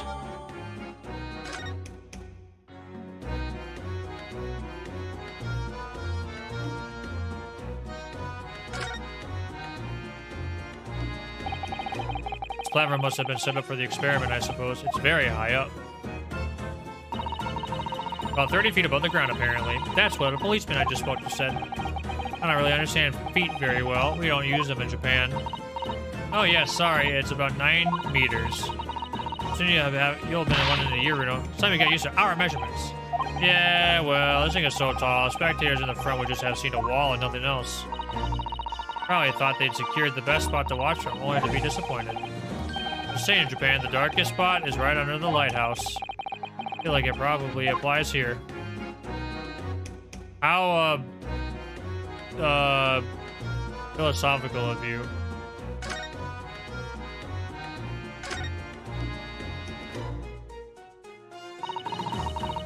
That's what the Cove ended up after his instant kinesis, or whatever they call it, Dennikos. And yet they're calling the experiment a success. What's the one scrambled there for? Coppers, our lad set that up after the incident happened. Get the body down, I think. Don't know, really. Any up there at the scaffold, then? Ah, look out, dudes, my thing. Wandering around the exhibition and keeping on the lookout for the fun stuff. Mike Gregson doesn't hear you saying that, or he'll give you the boot. Incredible. It's incredible, though, isn't it? I mean, did the victim really have bridged that gap by some sort of invisible kinesis?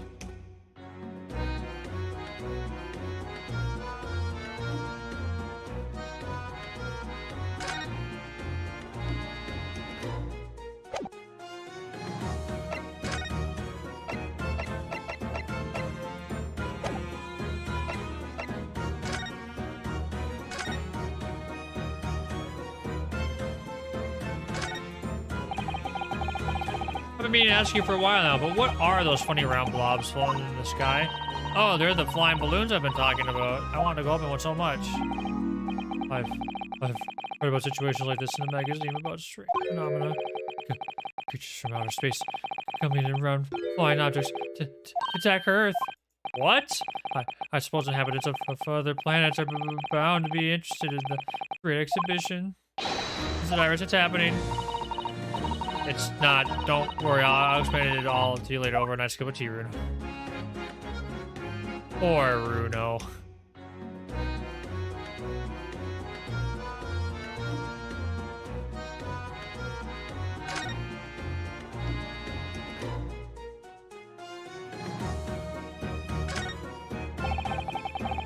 They're obviously lead to the stage above. We should go up there and investigate the exact spot where the experiment was being conducted. Whoa! That seems huge.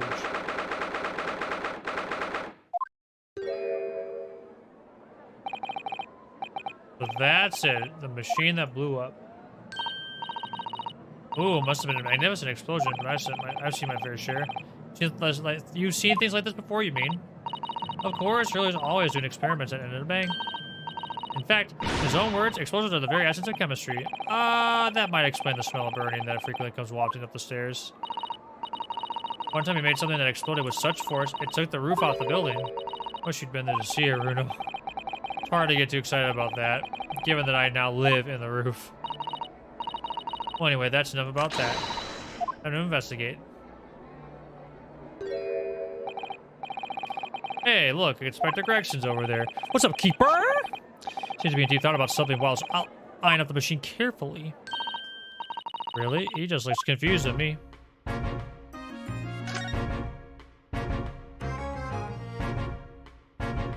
William Turner, huh? Ooh, Ferris wheel.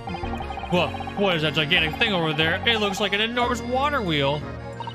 Oh, that's a Ferris wheel. There'll be people riding inside those little cabins you can see. Why? Well, they rotate nice and slowly, so it's a wonderful way to see the surrounding scenery. Wait, it's turning? It's completely still. That's because it's turning so slowly, one complete revolution takes about half an hour. If you're mad enough to go in one, it would be fun to whiz around fast, don't you think? Feels like you might have just invented a new sort of ride there, Bruno. And thus, Ryunosuke Naruhodo invents the roller coaster. There are all sorts of strange buildings here in the great exhibit, aren't they? I seem to remember something similar to being exhibited in Japan one time. Oh, in your country, Runo? I do wish I could go and see it. I present a particularly steely samurai.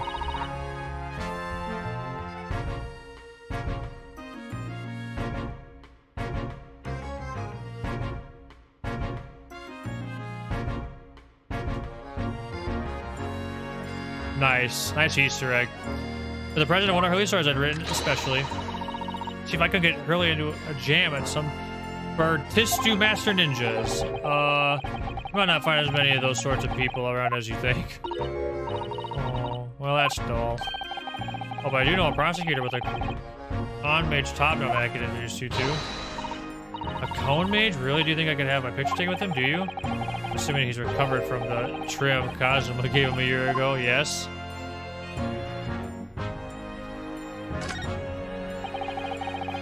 It ripped itself apart magnificently, didn't it? Magnificently and mercilessly. But someone stands in the middle of the machine to be... Just some of the bees in the air. Beamed, not blasted. That's the point. That part's crucial, really. You don't like that even possible, though, Iris? Oh, Runo, I'm just a child. How should I know? Child when it suits you, you mean? What I could tell, I think you were to pull this load. Stop! Don't touch that. Ah ha ha, that was practically instantaneous kinesis the way you flew over to South Grexy. Please, your ladyship. I didn't mean to startle you, but I can't let you touch anything up here. I'm sorry, you can have some of my latest special blend to make up for it. Glug, glug, glug. Ah, wonderful. This stuff really is wonderful. Just like old times, this is.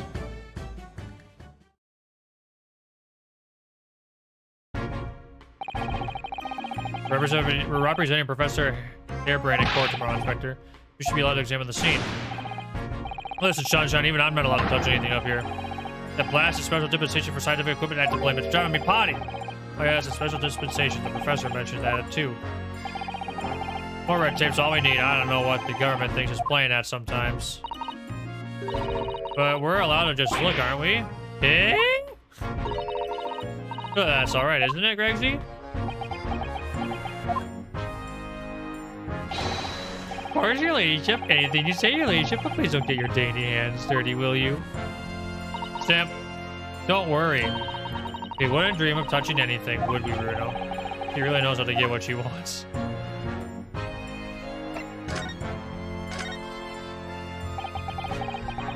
Using high voltage electricity to somewhat disassemble a man's body, and then beam him across to the Crystal Tower. It's an extraordinary thing to attempt. Especially in public.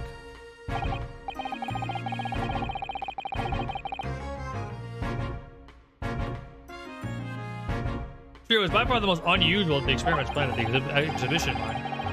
To be honest, I'm a bit surprised it was allowed. Carrying out something so dangerous with so many spectators present? I mean, the government's doing everything they can to promote new science and technology at the moment. They're more worried about being ahead of the game than the odd spot public safety infringements. They could be the first to develop some new technology and make Britain more powerful in the future, you see. Yes, I suppose that's true in a way. Powers that are placing a heavy emphasis on science's rights at the moment. What sort of rights?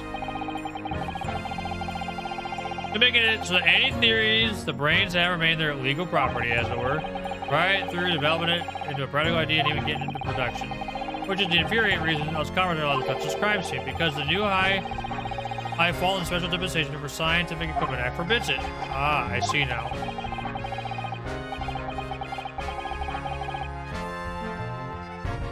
The only people with permission to investigate here are for some brand new department at the yard. The Forensic Investigation Team, it's called. They've been relegated to keeping guard. The Forensic Investigation Team. Hey, you fool, go see this heap of scrap metal to sham to begin with. Just because it says scientific equipment on the paperwork. We can't do a flaming thing with it. Poor Gregsy. He's very head up, isn't he?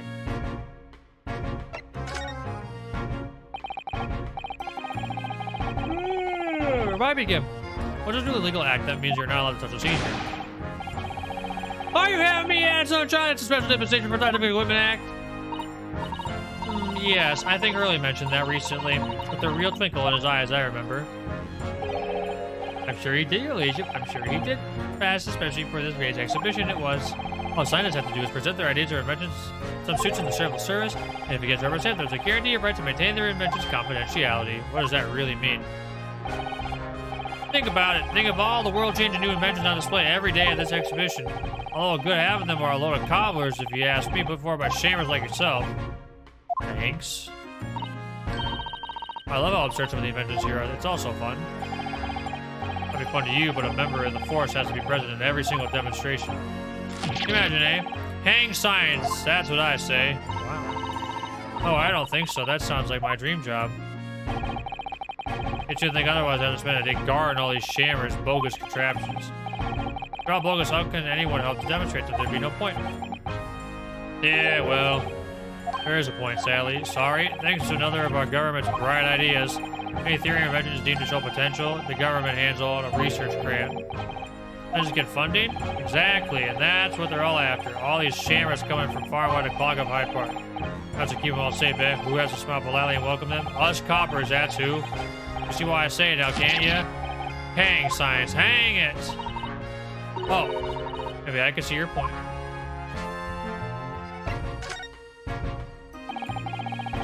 Apparently, Professor Harebrant lives and works in Germany now, conducting his research. That's right, come back to Britain, especially for the Great Exhibition, as I understand it. Probably after one of the government's research grants. Actually, we learned something else about the professor earlier today. About Simon further education. It turns out he was at university with someone we both know, Lord Van Zieks. Hey, what's that? That's news to me. But if Van Zieks man is the prosecution, then that's the accused. The professor's fate is sealed. His Reaper will get him one way or another. Blimey. That man's beyond me. I don't know what goes on in that head of his. Talking to Van Zieks, that morning's paper ran the story of him being attacked. Read that? Oh yes, but Mr. Reaper's completely fine. Nothing to worry about. Yes, right. Glad to hear it. Still, the Reaper, huh? How long is that business gonna keep up, I wonder?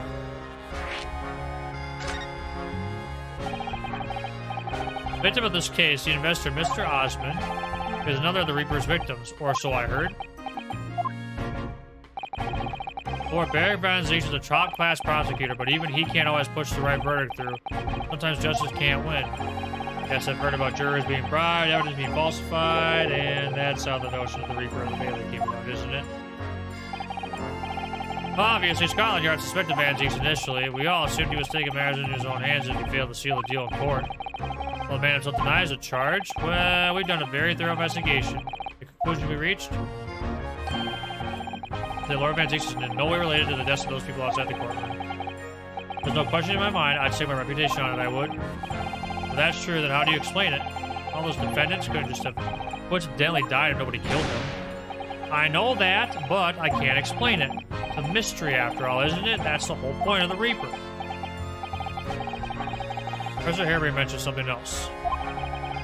He said that at university, Lord Van Zieks was a totally different person. Easygoing and kind. What? He said it was after they both graduated that something happened and changed the man. Do you have any idea what it was? No clue. Really? Look, I've got my hands full watching over this frustrating crime scene. Why don't you go and make a nuisance of yourself elsewhere, eh?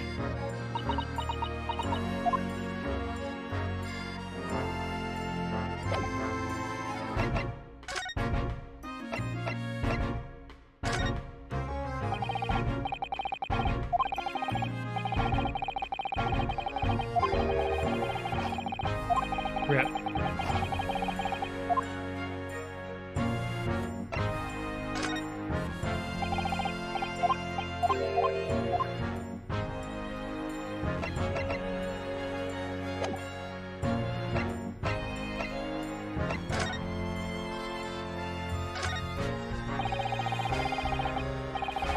Serial damage, everything is. Professor Harebrant was looking at skip unscathed. I'd say we should have a good look around the machine while we can, I think. Touch anything, I'll make sure I kill you before I get shot on myself, you hear? I won't touch a thing, I promise. So please spare a thought of your digestion. Please spare a thought for your digestion. Anyway, do you really think this machine could actually disassemble people like the professor claims? Yes, looking totally incredulous. Give it a rest, sunshine. If you're allowed to examine all this bleeding scrap metal, maybe we can answer that question. Well, we can't we? Because of the annoying rules, you mean? Exactly, the annoying, obstructive, flaming rules. Oh, look at the base of the machine there. Guess there's a tool of some kind poking through the wire mesh. It's a screwdriver, I think. Oh, that isn't it a lovely one? Handles in the shape of a capital A. Is it? Oh, yes, you're right. What's the matter with you? Don't touch anything. I said touch anything. I'll make sure I kill you before I get home myself. I said. Yes, yes, I understand. Sorry, I only touched it a teeny weeny bit. Gregsy, I'm very curious about the screwdriver. Really, very, very curious. Congratulations, you're so clever. You should fancy spot something like this. I'm afraid I can't let you have it. Bruno found it first. I assure you, I'll investigate it thoroughly.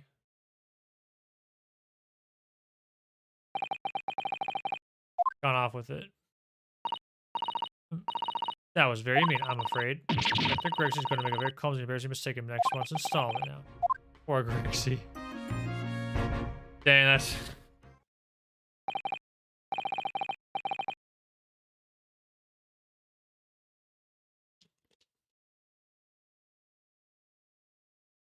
Right, you done here, Mr. Naruhodo? Sorry? Isn't it about time you were leaving, or rather, it is about time you were leaving. That lot are here now. That lot? The forensic investigation team. They'll be giving me the heave-ho in a minute, too. Oh, dear. Poor Grexy. Here, have another cup of my special blood to cheer you up. Okay, alright, here's my prediction. If we see any of them, if any of them looks like a unique character, they are involved in the murder. Look.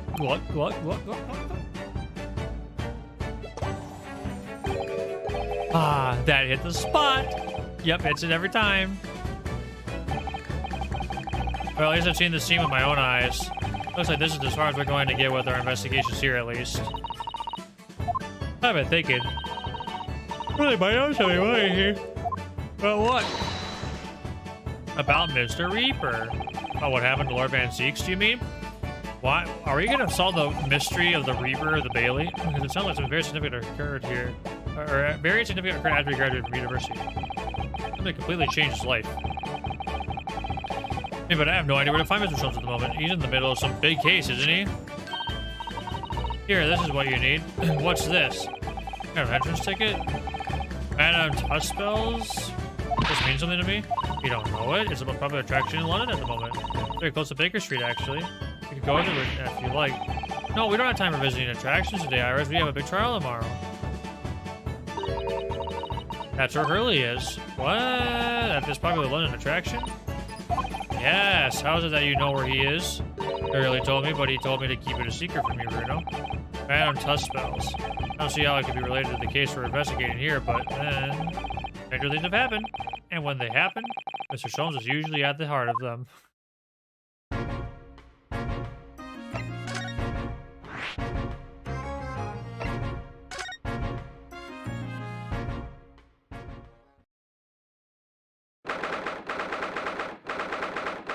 I'm out of water. I'm gonna go get some more. So please excuse me a quick second.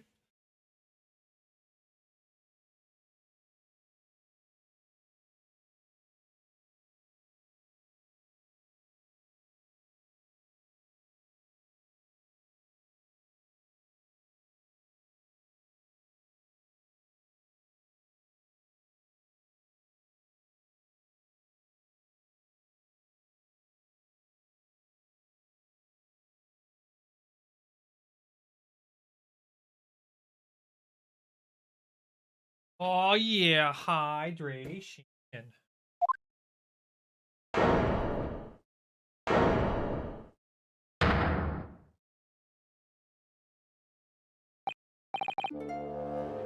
What is this place?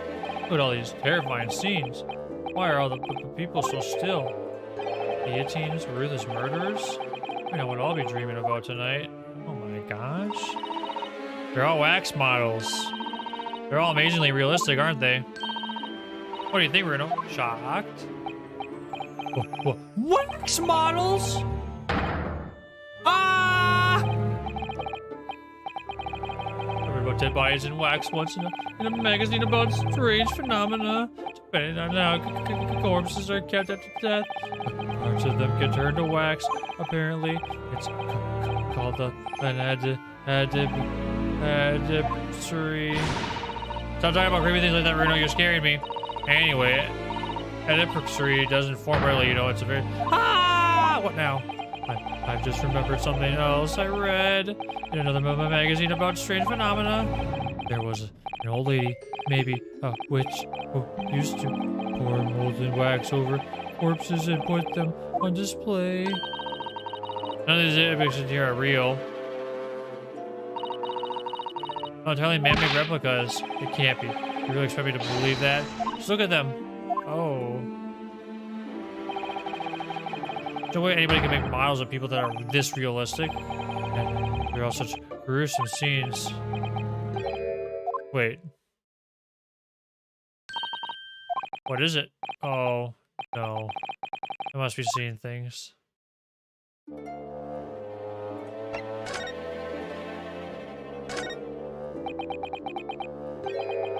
Is this an arm? It looks like an arm, doesn't it? Maybe one of the wax remodels has fallen over. You don't think it could be the work of one of the mass murderers in here, do you? Bruno, stop scaring me. The wax arm, a real one.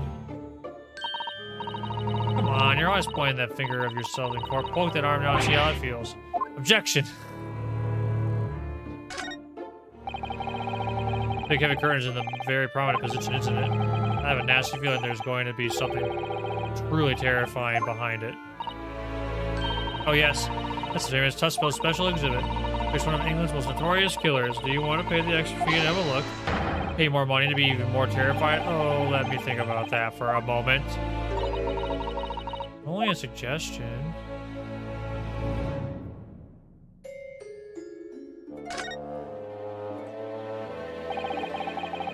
Oh, they're so well made, I can't tell what's a waxwork and what's a real human. Or maybe all the exhibits are real people. When it's closing time and all the visitors are gone home, they suddenly start moving about. Just thinking about it makes me wish it was the closing time already and I was on my way home.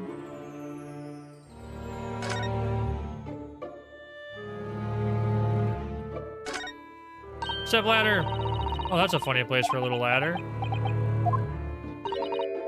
What is it? Something wrong? No, it's just that in Japanese we have a totally different word for a ladder that folds in half like that. We do in English too, you know. It's a step ladder, or just steps. Be careful making assumptions about other cultures, we know that's how wars are started. I didn't realize step ladders were an international problem of contention. Ryder makes an astute point.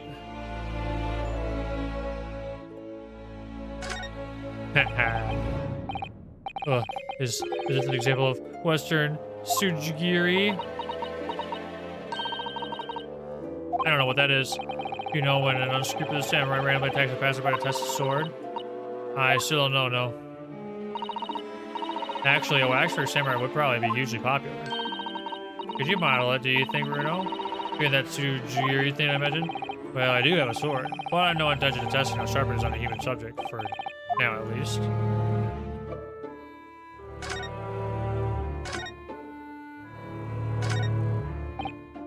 Is this some infamous murderer?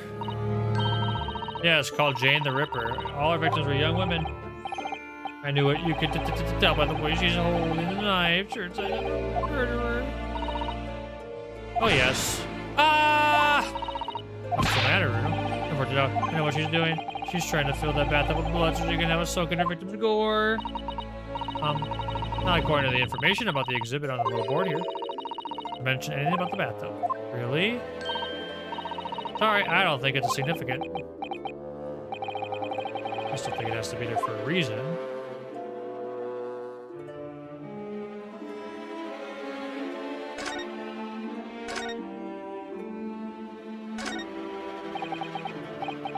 It's the great detective Mr. Sherlock Holmes. Mr. Holmes has his own wax statue in here.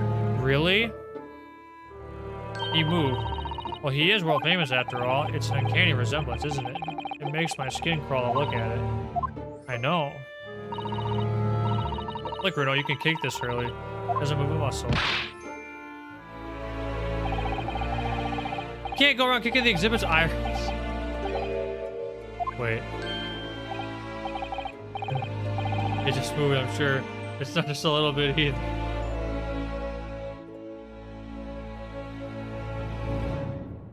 Oh my gosh.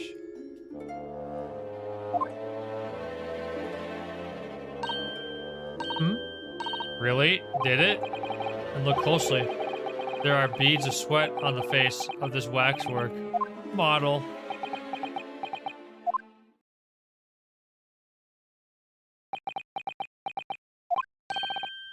Shall I move on, Iris? Over there, look. There's a great murder scene to enjoy. Hold more, it! more of you. My dear fellow, I take exception to your recoil in such a manner. You've seen something truly abhorrent. Sholmes! I knew it. Iris, what possessed you? I simply forbade you from divulging my temporary waxwork secret to Mr. Naruhodo. Temporary waxwork? What do you mean? And that kick, could you not have just a little more restraint? You winded me. Bruno has something he needs to ask you. Ah, a question. I thought you'd probably be getting bored too. So here we are. Well, I can't deny that your timing was impeccable. A mere 2 minutes more being stationary like that. Under your brain upon which all my success has been built. Return to wax. Thank goodness we arrived on time. Indeed, in many ways, the pair of you just saved the world from an unimaginable loss. Oh, Hurley, you do like to talk nonsense, don't you? You can know something, it's true. About Lord Van Zeeks, what happened in the past to change him. Now that you're here, let's take our time. How can I be of assistance? Or you're in luck. I'm suddenly quite taken with the idea of conversing.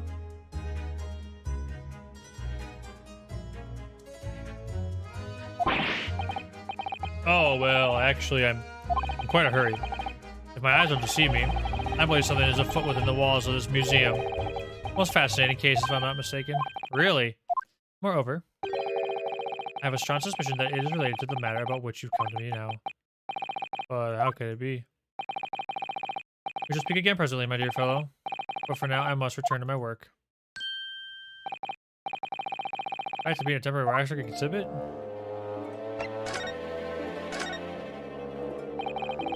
What is this place?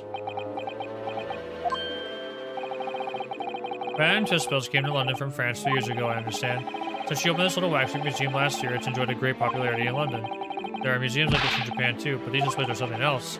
I mean, they aren't made from actual real people, are they? Extreme realism of these waxwork models is a particular secret of the Tussauds family, they say. They are renowned during the French Revolution for waxworks of victims of the guillotine. Ugh. That sounds grim. The gruesome scenes are portrayed with such realism in the expressions of the faces of the condemned. Apparently, the sculptors would make the models directly from the corpses right there at the site of the executions. That really turns my stomach. It's one of several legends about the Tussauds family. Whether there's any truth in it, I couldn't say. Anyway, this museum houses models of famous people from all over the globe. Nevertheless, the most popular area of the museum by quite some margin is this House of Horrors. House of Horrors? Of course, visitor numbers are dwindling now as a result of the Great Exhibition. The people usually flock here to see the exhibits of some of one of the most vile criminals and their gruesome work. Actually, most of the miscreants portrayed here were sent to the gallows. So you've been different than the models of them. Ah, ha, ha, ha. Have you heard of poor taste? My dear fellow, the public lives for poor taste. Hey, you're to be shocked. So, the hideous exhibits here are... They're all portrayals of real events that actually took place. Just me, or did the temperature in here just seem to drop? Anyway, I advise you not to think too deeply about what you see here. Always back to being a waxwork, is he? What do you mean by a temporary waxwork, Mr. Sholmes? Exactly what you see. I'm part of the exhibits here, catching these criminals in the act. Catching them? Every half an hour, I home in on a different killer in one of the displays and adopt a new pose to snare him. When members of the public come for a closer look, I offer them my hand to shake. For a shilling, I'll happily allow them to take a photograph with us. Oh, so you mean him and the waxwork murderers in here? But why, Mr. Sholmes? My dear fellow, isn't it obvious? For the money! Really roared at me there. Very fitting for the House of Horrors. As it stands, I may struggle to pay this month's rent, and I have the ravenous Iris to consider. Oh, Hurley, I'm so hungry. Push comes to shove, I shall have to ask you to do your bit, Mr. Naruhodo. What's he threatening to rope me into now? So, with that in mind, how about a photograph? Special treat, you may have your pick of the murderers and scoundrels in here. Choice is yours. Maybe some other time. Remember, Mr. Naruhodo, ignore me at your peril. Did we know waxwork again? Is it just me, or did his final remark sound a lot like a curse?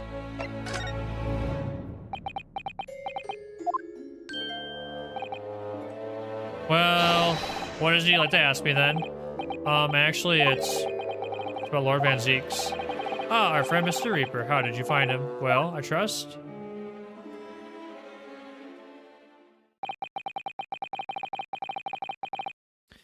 And so I filled Mr. Chilton about everything I'd learned about Lord Van Zeeks, about Professor Harebrain, about the strange coincidence they had been at the university together.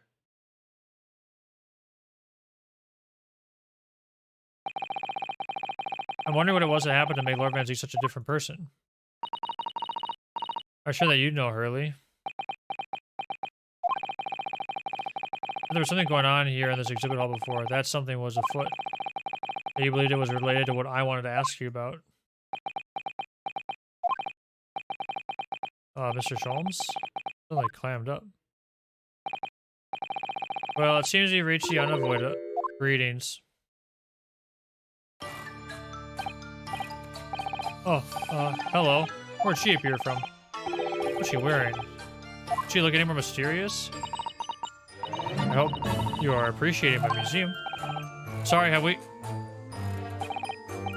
Sholmes, do you know this? Again.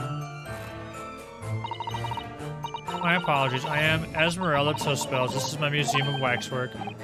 What? You're the Madame of Tuspells? Bien sûr, though only 26 years young, I might add. That's significant somehow? I'm a madam in name only. It adds a certain je ne sais quoi. Right. Firstly, I must apologize for my waxworks. Or rather, one waxwork in particular. That'll be Mr. Sholmes then. I was led to believe he was a great detective, but he seems unable to settle. Guess let me move from your designated exhibit. There will be toil and trouble. He sounds deadly serious. That's a problem. How am I supposed to ask Mr. Sholmes about Lord Van Zeeks now? Oh my... Wait, Johann, she's 26. That doesn't work. She just said she's not even married. Madam by name alone. Whatever. I'm so curious, I want to know what's happening here. And we got enough on our plate already.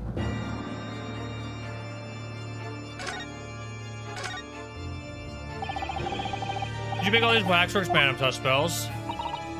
I did. I am the third generation of waxwork artisans, you know. It can't be a coincidence that we're just interacting with this person during this case.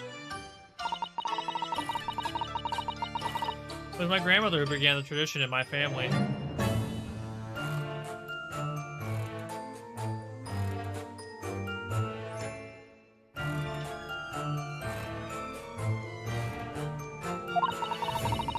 Her fortunes were squared, living through the turbulent times of the French Revolution as she did. No, that is when she acquired the savior fare that leads to the Asashi life like this. Both of these blabbers really do look as though they're alive. In fact, they look more alive than Hurley. But each exhibit here represents the most atrocious of London's criminals' past. All waxworks were created in the presence of the real people on which they are modeled, in the hours immediately following their executions. That is a secret to the extraordinary life like this. That sounds terrifying. All walks of life has similar challenges, I'm sure. To carry out one's trade for excellence, one must go to extraordinary lengths. My exhibits are a reflection of society. I create only that which the public wishes to see. Why couldn't the public have wished for something less horrifying? Do not fear. Sorry. Jim is the only one in the museum with such a macabre theme. I do hope you'll explore. There are miles of famous singers, actors, politicians, something for every taste. I hope. Desires to drive me straight in here, come to think of it. Sorry, perhaps I should have eased you into things.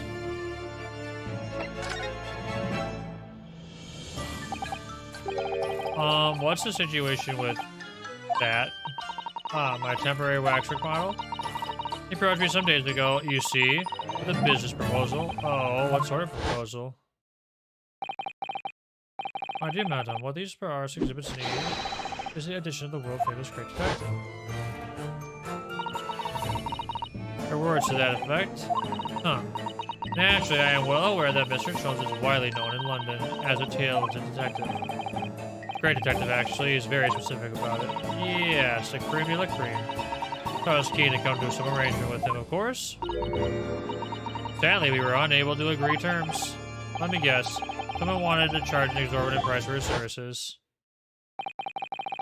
From your 500 pounds, I will dive into color wax this very moment. Her words to that effect, Mr. Sholmes might have overdone it slightly with the sales pitch. Regrettably, the museum has a shortage of funds at the moment, due to unforeseen circumstances. Speaking to the current arrangements, and she's so related to this case. Surely he doesn't need to do what he's doing, though, does he? I would think not, but he was very insistent. I have a 50 shilling problem that must be resolved by this morning. Or words to that effect. It's the pawnbroker, that's what it is. You must have something to redeem. The consultant detective work not going so well?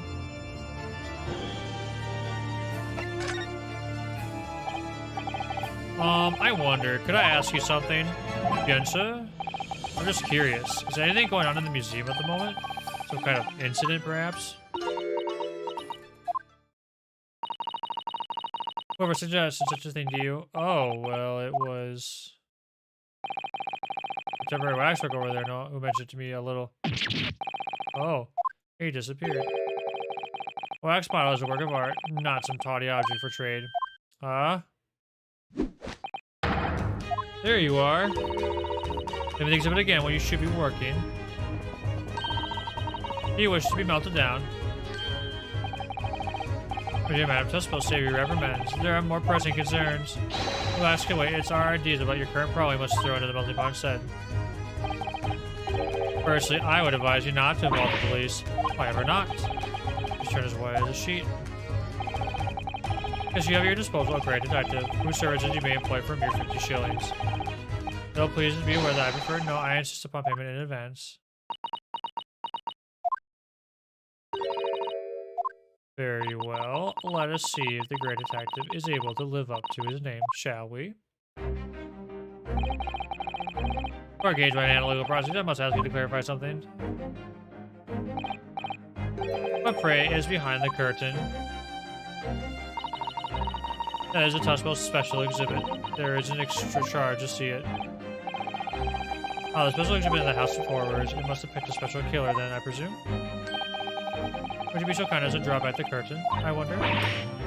Absolutely no, there's nothing amiss behind there. Nothing amiss, madam. Oh, what about the arm protruding ominously under the curtain? I shall encourage you to allow me to see what lies beyond, before the situation worsens. Very well. I'll drop out the curtains, but only a soup cone.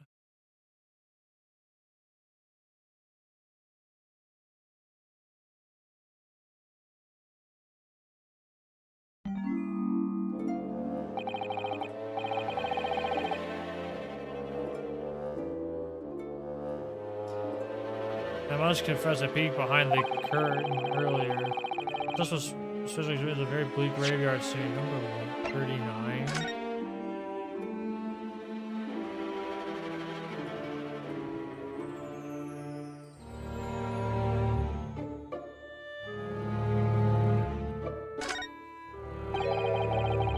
Reaper attacked.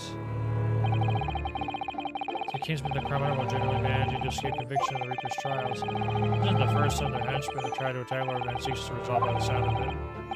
This dude can use a sword. Interesting that that's how the justice works in London, then there must be dark forces at work. This guy can use a sword, dude.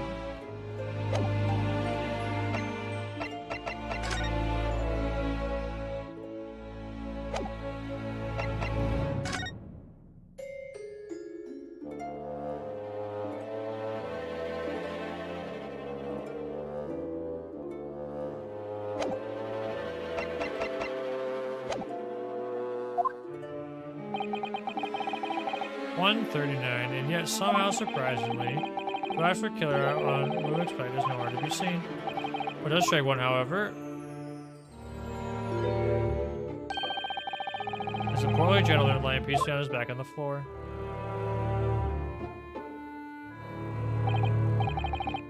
Oh well, then perhaps, Mr. Jones, that man on the floor is the ruthless killer himself. I'm afraid not, my dear fellow. He's a perfectly ordinary London gentleman, not even a waxwork, in fact. What? As skillful men as these waxworks are, they're always distinguishable from you real humans. Allow me to present my two conclusions. First, that a sizable business transaction has been taking place in this special exhibit. Why would you say that? The second is that the aforementioned transaction is linked to a serious crime. There's as pale as candle wax. I don't understand. So, Madam Tuspells, as you've agreed to my fee, you shall now have the pleasure of seeing this famously great detective and temporary exhibit at work. Oh boy.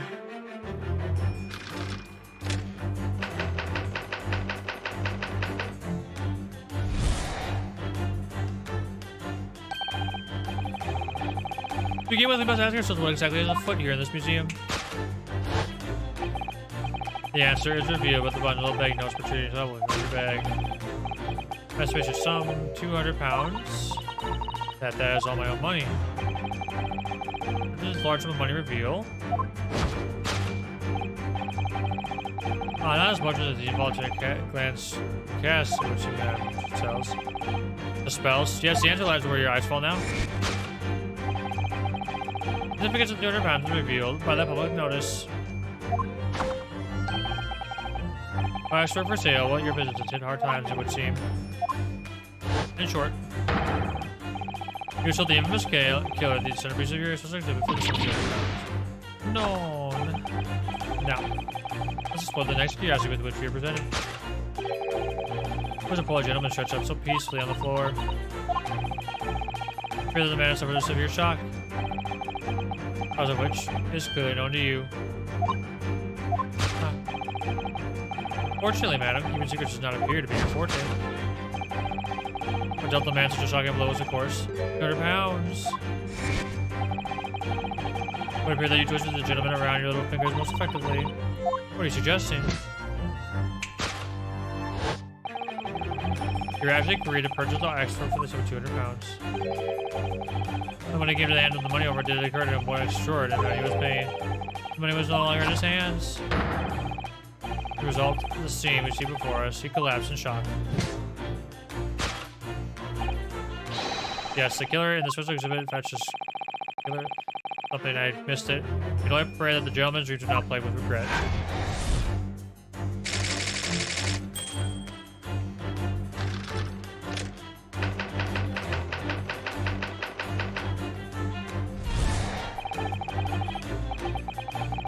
The question then arises, is what become of the waxwork in changed hands? Let us consider the problem for a moment. You cannot possibly. What immediately strikes me about this conundrum is the young man sitting over there. What is this pillow? Find out the answer. We need only observe. The neckerchief, which is worn by policemen in the secret side and filled in the place the crime is being perpetrated. It's a fellow man is an undercover policeman currently investigating this museum. I know well, in fact, it's Sergeant John Clay. What are you talking about?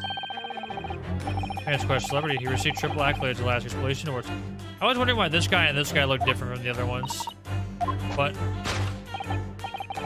as we turn our attention to the old man sat before him with a particularly unsightly visage.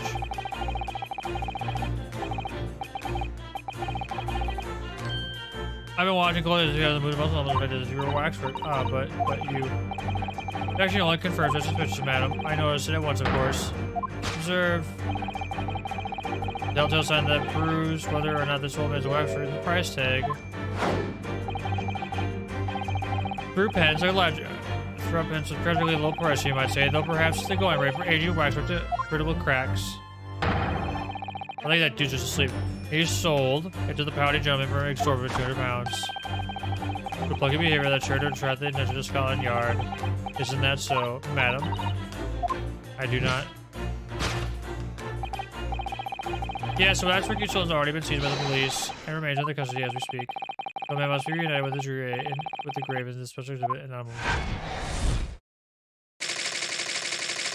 Okay.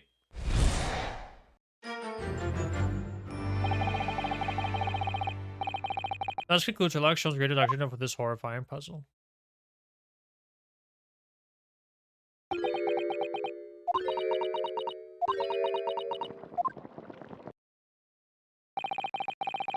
I see a son you all into silence. You have, Hurley, you have. You obviously upset this young lady in the process. Your color looks awfully hot.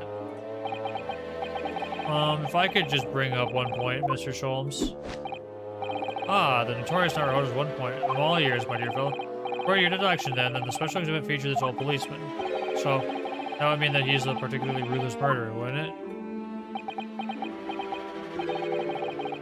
Killer policeman. Ottermore. Alright, it was a mysterious series of murders that riled the capital last year.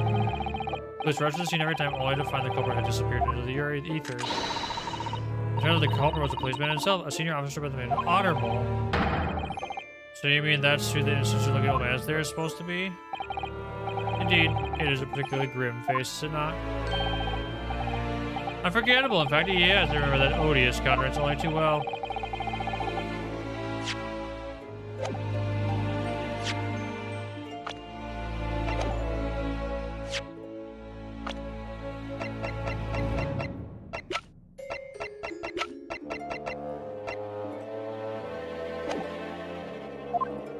Never mind. Being up there for one of the latest team carriages, if that puts things in perspective. So, it is quite a lot then.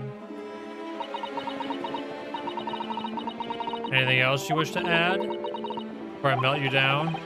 That belly wax is looking more and more ominous. Oh well, that belly wax is starting to worry me. Mr. Sholmes did more or less just accuse her to her face, so I think I might have to call on your assistance here, Iris, if that's alright. Make some minor corrections to the great detectives and great deductions. Of course it's alright. We'll soon set things straight. Well, let's get started then, shall we? Before Madame Tuswell's vents her anger. Just what I was waiting to hear, my dear fellow.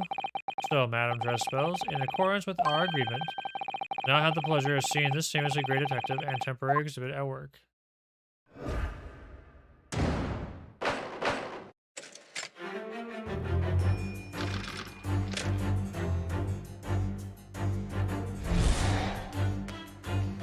Starting to get tired.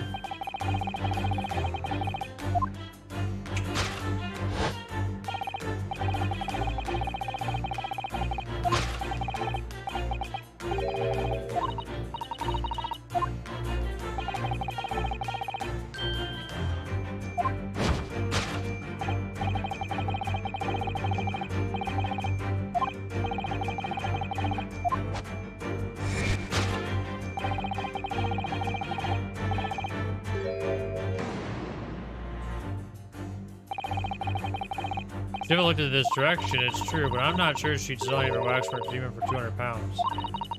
She must pour her heart and soul into making them, don't you think? Over and above the wax. For me, I wouldn't sell them for anything. That much money I would, but it sounds like that makes me a bad person. Well, anyway, I wonder if the 200 pounds could have some other significance. Let's follow that. Try to glance again and see if there's anything else that could explain it.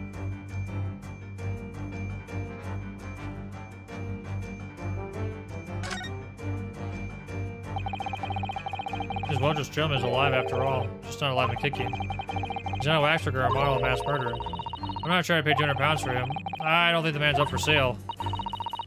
Maybe the silly discipline of other museum visitors could easily trick. I don't think the man was put there on purpose either.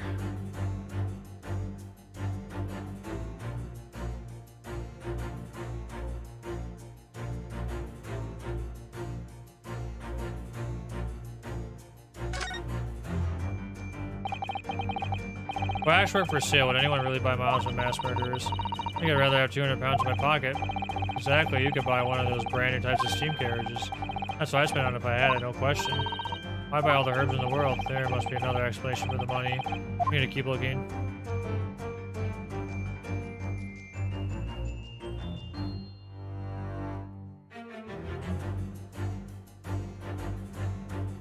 guessing it's just the guy. Take that! Nope.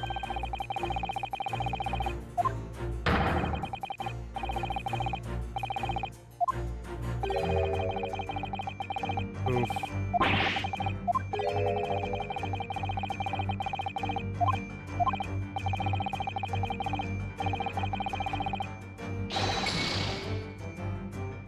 Dang.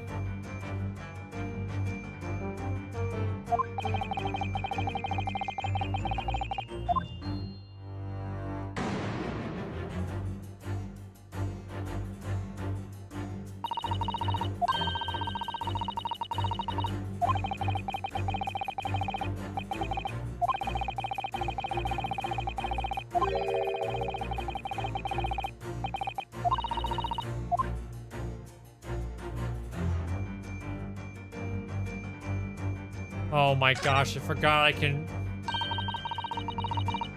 I'm dumb. What's I not doing? Oh yeah, let's see. Dear Madam Tussbills, we've taken the prisoner from his room. Price for his safe return is 200 pounds. Have the money ready by noon on the 23rd of October. What? This is just like the sort of thing that slipped by when someone's kidnapped. Yes, it's a ransom note. Exactly. Well, frick, dude. I can't believe I... Take that! Whatever. Sigh. Significance of the 200 pounds is revealed by that ransom note. Quite so, and we must congratulate these criminals on their inventiveness. Gardena Waxwork. The 200 pounds is no small ransom fee. You clearly intend to pay it. The model in question has special importance. Put together all the money I have. Remember then, the 200 pounds you have in your handbag is ransom money. Now let us explore the next curiosity with which you are presented. Who is a portly gentleman stretched out so peacefully on the floor? Appear the man has suffered a severe shock, cause of which is clearly known to you. Fortunately, madam, keeping secrets does not appear to be reported. What gentleman such a song of blow, of course? The 200 pounds. The Waxwork was kidnapped. Where does that leave us in terms of who this man is? Just ask him when he comes around. I think the point of this exercise is to understand the beauty of the deduction process, Iris. Yes, you're right. Hurley's trying so hard. We must let him down. Well, there's little doubt that he suffered a shot. That much seems clear. But in that case, what's Madam Tussbill's trying to hide? Let's have a closer look around.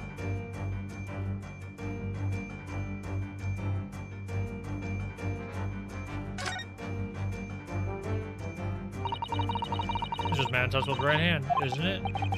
Yes, it must be. I can clearly see your left hand after all. Oh, but wait a minute. This is the left hand as well. Look. Oh, don't say such creepy things, Iris, please. And it seems very stiff, too. In fact, really hard. You mean it's made of wax? Take that!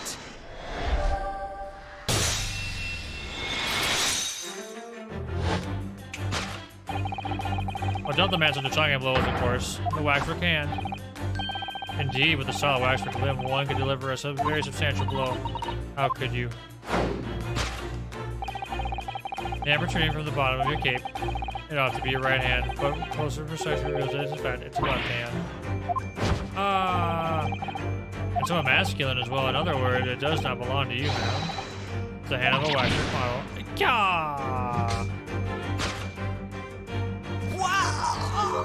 Yo, Quentin, thank you so much for the raid. Much appreciated. How y'all doing? Welcome, welcome. Were you playing some Halo? I hope you had fun. Welcome, everyone. Have you ever planned on playing these games and you don't want spoilers? Leave now. And no spoilers. Otherwise, if you stay, it's at your own discretion, because this is a very spoiler-heavy game. Some of the visitors of my museum can be troublesome. The metal with the exhibits and cause damage. So you mean that arm? Yes, this gentleman saw fit to try to remove it as a souvenir. Oh, no small keepsake. Like taking an old branch of a cherry tree when you go to view the blossoms. I'm afraid I had to teach the man a lesson. You confronted the man as he tried to take the arm back. And the result, the scene was set before us. What's up, Jan? Welcome to the stream. Hope you're doing well. Yo, that's sick. I'm glad you had some sick games or some crazy games. Let's go. A point we may need to revisit later, but for the time being, we have our conclusion. Yes, the killer in the special exhibit has been kidnapped.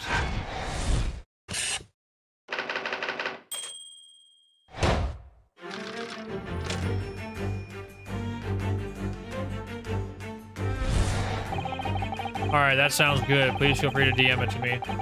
The question that arises then is what has become of the waxwork that changed hands? So let's consider that problem for a moment. You cannot possibly. What immediately strikes me about this conundrum is the young man standing over there. What is this fellow to find out the answer? We need only observe his neckerchief. Wait, Mr. Schultz. The yellow neckerchief is a sign to the other policemen that some crime is underway.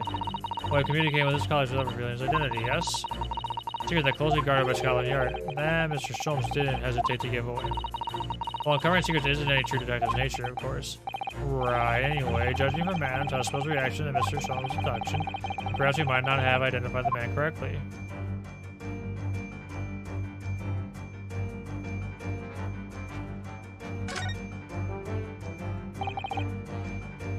What the man has a stub seen on his shoulder where his arm should be. Oh, well, that settles that then. Right, this isn't a real person at all. Their arm has been ripped off from the shoulder down. Armsman? Of course, that ties in with what we just found out. Take that!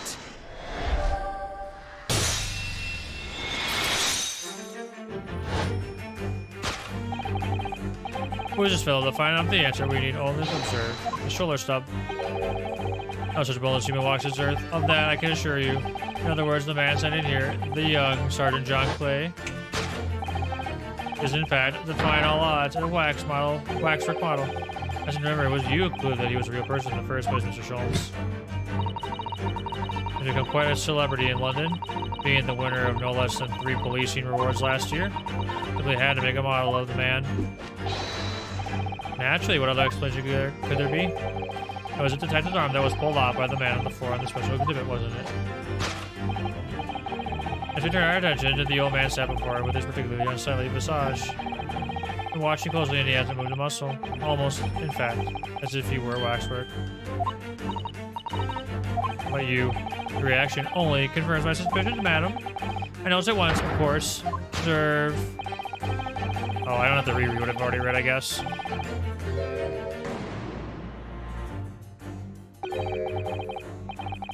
Killer policeman called Ottermole was he well known? All over the papers last year, but I can't say I know what he looks like. Pay a little price though. Threepence isn't very much. Or threepence isn't very much. Went out for a few measly hours like gas and Mr. Curative delightful lodgings. So this is the special killer taken from the special exhibit. Is it? Waxford that somebody sold in the museum for ransom for £200. This crusty killer policeman arm? Really? First you have a good look around again and see if there are any ideas that crop up.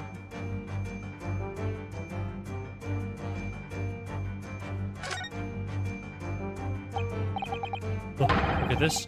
Oh, my 7 foot like crazy. Seems to be fast asleep though. He's not tapping his foot consciously then. So you mean must be a twitch. Never mind that. The point is, why should still tap your feet or twitch? Look at his arm too. We've seen a scarf like that somewhere else around here, have we? Take that!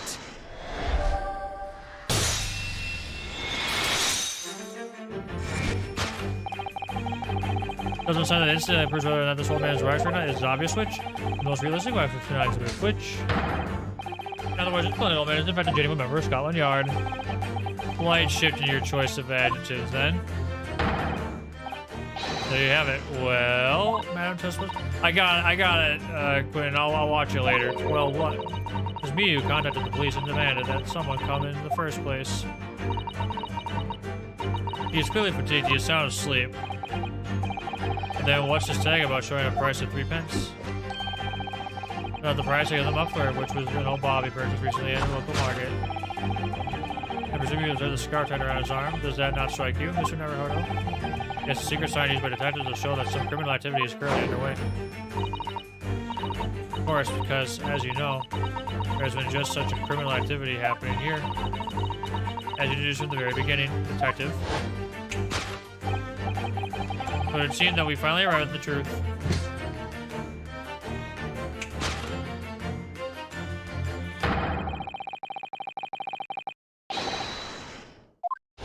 Waxwork's been kidnapped. God, they're already investigating.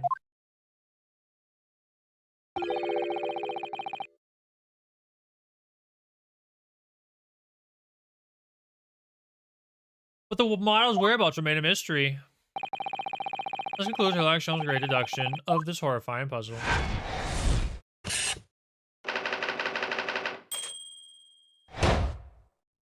Oh, freak.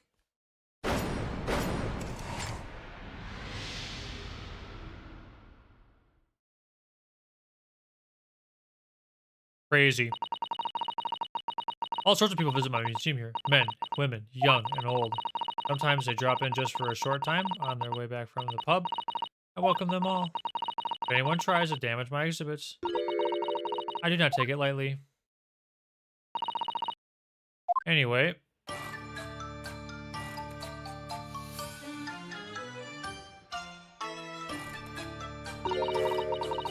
The great deduction was even more enchanting than I had been led to believe.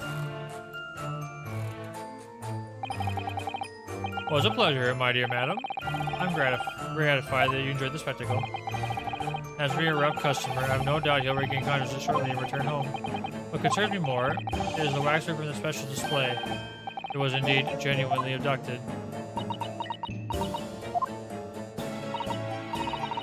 Yes, tragically it was. I would ask you to recount us the events surrounding the stolen waxwork. Oh my gosh.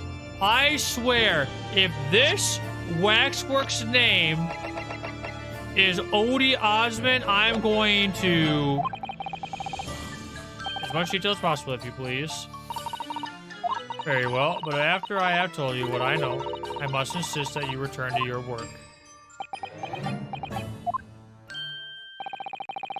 Counsel of a great detective could be put to better use, I feel. But as you wish.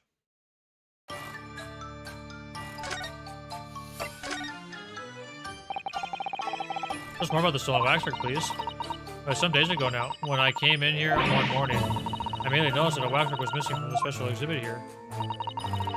It is your most prominent display, so that's why the curtains were closed. And I found the ransom note in its place. Oh, I must have broken in during the night and taken it then? This waxwork that was stolen, it was a model of some horrible criminal, I suppose? A particularly horrible criminal, in fact. Killer who left a more profound scar on society than any other, I would say.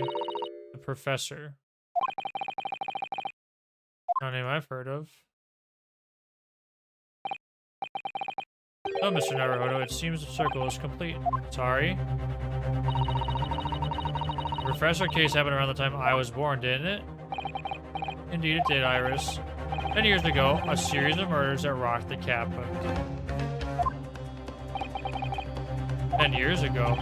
Yes, at exactly the time that Barrick Franziques graduated from university, in fact. Surely he's not saying the big event that changed Mr. Reaper's life. As you surmised, it was the Professor case. Who was this Professor then?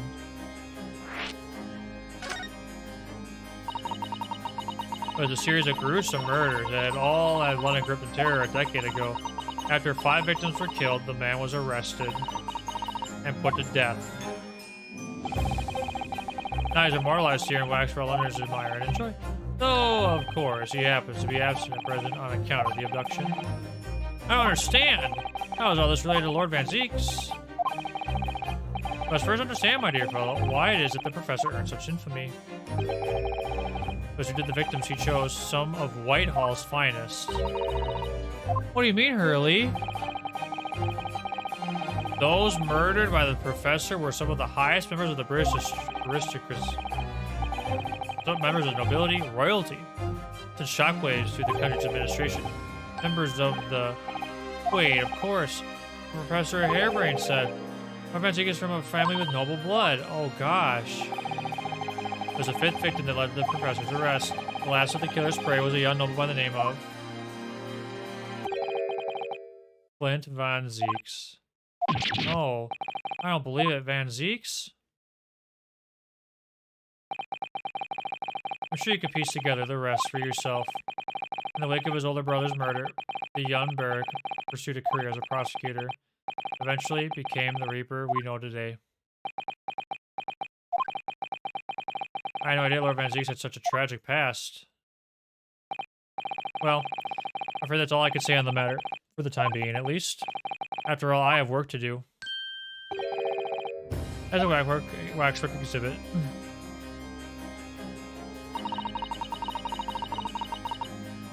I'm afraid I'll have to excuse myself as well. Oh yes, of course. It's been a pleasure.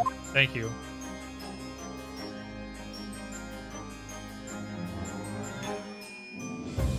Huh. Well, none of the predicted scenarios I've been analyzing involved you coming to visit me here. Been too long. It really has. Delighted to see you, Beric. It's been 10 years. And here we are, meeting in a prison of all places. I can't get myself what happened to Mr. Ansel. I just can't. I still can't believe it could happen. Tomorrow, the court will decide. Yes. I have a young Isherman acting for my defense. He seems reliable enough, though. It was an accident. A terrible accident. He assures me he can prove it. I must warn you. Oh, I know. I've heard already. You're going to be prosecuting, aren't you? Yes. Since I returned to England, I've heard lots of stories. Eric, are you really? What? Never mind. I know that you have my best interest at heart. My friend is on trial. I wouldn't entrust it to anybody else. Of course. I fully understand. Thank you, Beric. Until tomorrow, then. I'll see you in court.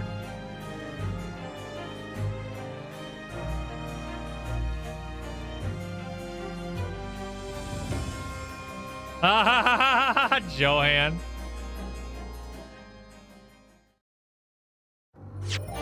Oh my gosh, dude. I'm at a point where I feel like if I keep going, it's going to go too long, but if I stop now, it feels too short.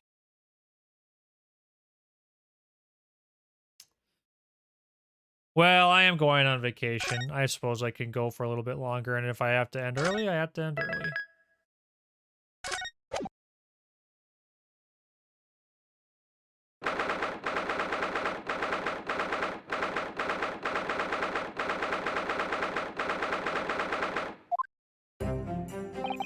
Well, I'm going home for Thanksgiving.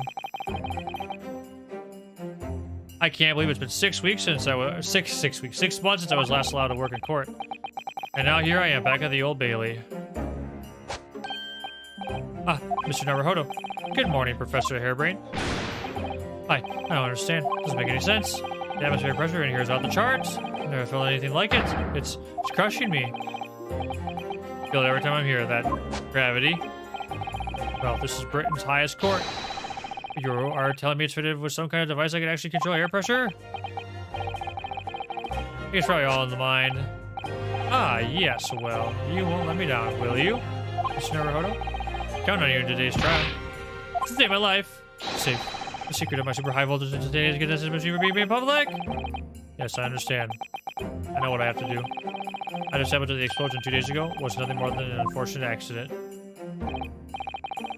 Well, I'm sure there's nothing to worry about. Really, justice will prevail. The Commissioner Agent, Mr. Naruhodo, you appear to have been lumbered with the most tiresome case here.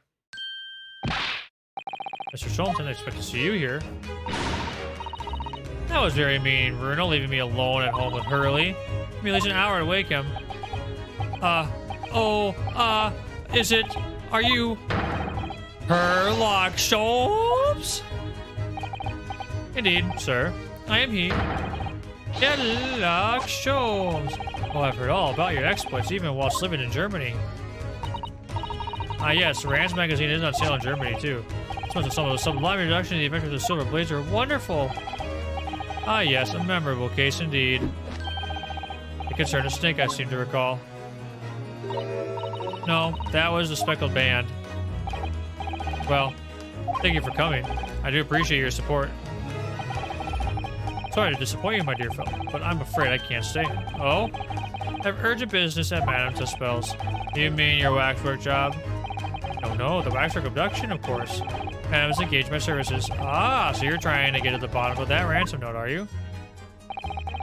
The week's wage depends on it, as does the safe return of the waxwork, naturally. As such, I intend to give it my undivided attention. Oh, well, never mind then. I understand. Of course, with my skills of observation and reasoning, resolving the matter will be as easy as proverbial pie. I shall return forthwith.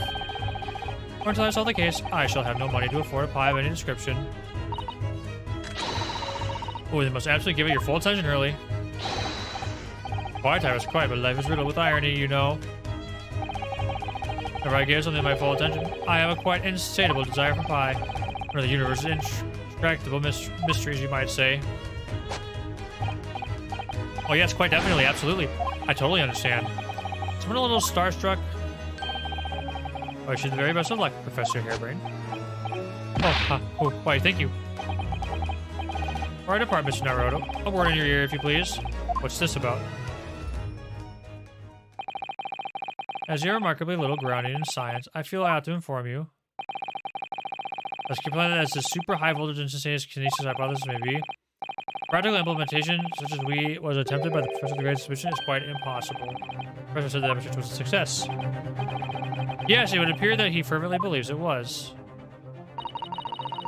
I read Professor Bunnybrain's papers about it too, Runo, and I have to say, I'm sure it can't be done. It could barely be done theoretically, let alone practically. Completely barking up the wrong tree? How can an experiment that had no possibility of succeeding, in fact, succeed? That's contradictory. It's that contradiction that will be at the heart of the trial, I have no doubt. It's asking, how did the corpse end up there?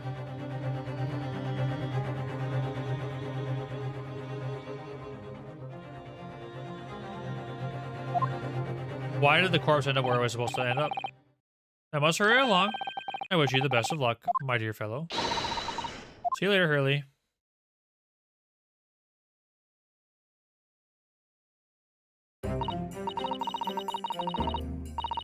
Looks like you're on your own today, Runo, but chin up, you can do it. Oh, what about you, Iris? I know, I'm afraid I can't help. I have something I need to do. I see. Heh. It's going to be a big surprise for you when you find out what it is. That sounds ominous. Counsel for the defense of the defendant in court is about to be in session. Make your way to the courtroom at once. We're on our way.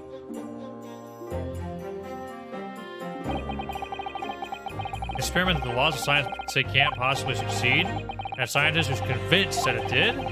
That's the riddle you have to unlock here, Ryunosuke. That's the key to this case. No judicial assistant?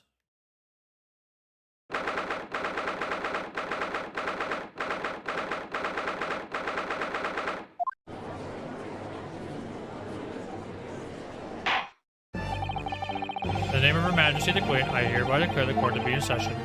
Proceeding today for the public trial of Professor Albert Harebrained. Now call upon the counsels for the prosecution and defense to declare their willingness to proceed. Prosecution is ready. The defense is ready, my lord. 6 months out of practice. And what's more? Without Suzawa-san today. Just my imagination, or does the air in here feel even more oppressive than usual? So, I must say I recollect the victim of this case all too well, Mr. Odious Osman. Mr. Osman was well known as a financier, though that was merely a front for his diverse criminal activities. A month ago that the man appeared in court prosecuted by you, Lord Van Zieks, but the jury unanimously found him not guilty. I remember the jury had been bribed by the sound of it. Normal London criminals are prepared to go to extreme lengths to keep their freedom. 2 days ago, on the 21st of October, Mr. Osman, with the work of the Reaper, was it? That is how your lordship would describe divine retribution? Fact remains that Mr. Osmond's death was a direct result of the actions of the accused, Professor Harebrain. Very well then. Now, ladies and gentlemen of the jury, you have been selected at random to represent the will of the people. Let's get ready to fulfill your societal duty. Oh wow, you're actually new. I am most gratified to have been selected to carry out this important civic duty, my lord. You're also new. If a man's made the palm of one's hand, oh gosh, oh golly, it sends shivers down my spine. Science experiments, magic, and contradicts courtroom trials all are nothing more than performances. Any spurious scholar that defiles the representation of science and spurs be hanged. We have to listen to what's on both sides of the fence and then settle on one. That's it, isn't it? You look like a child. Why are you eating corn like this? What? Why is he here? Wasn't like this in my day. Wasn't like this at all.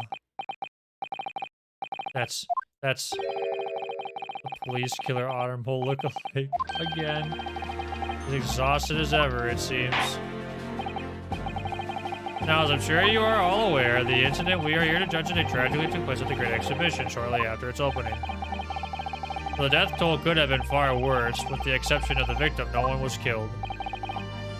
Nevertheless, the dream of the science being exhibited rapidly turned into a nightmare for the spectators. Tragic turn of events, and as such, the eyes of all London, no, for the whole world will be on this trial. It is our duty to reach a swift and just conclusion, I feel. So, open your statement, please, Lord Van Zieks.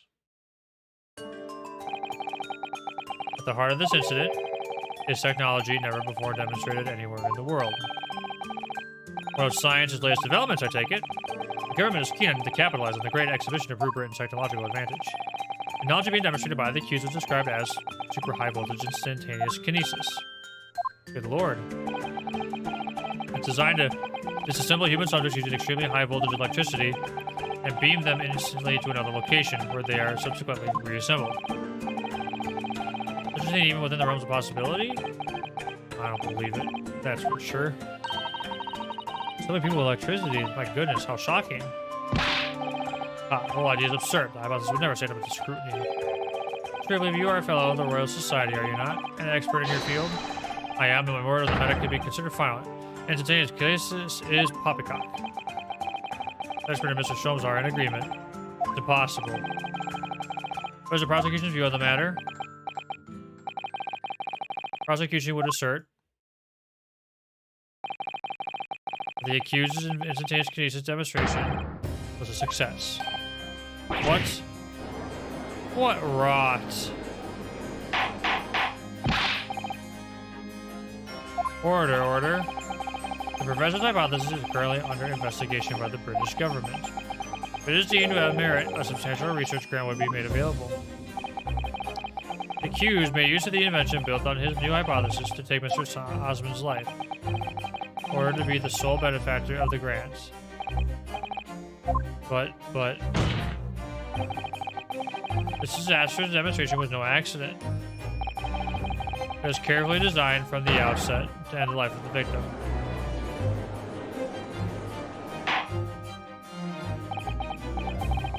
Thank you, Lord Van Zieks. The prosecution stance is clear. But you will now bring forward the witnesses and substantiate your claim.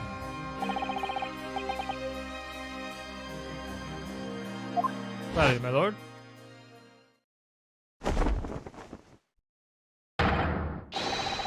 Yeah, show the first witnesses to the stand. Always so dramatic.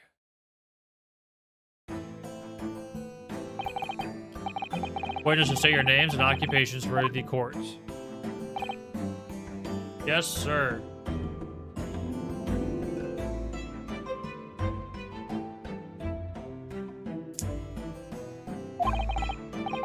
Tobias Gregson, Detective Inspector, Scotland Yard's Homicide Division. I was on duty at the demonstration on the day in question and in charge of the following investigation.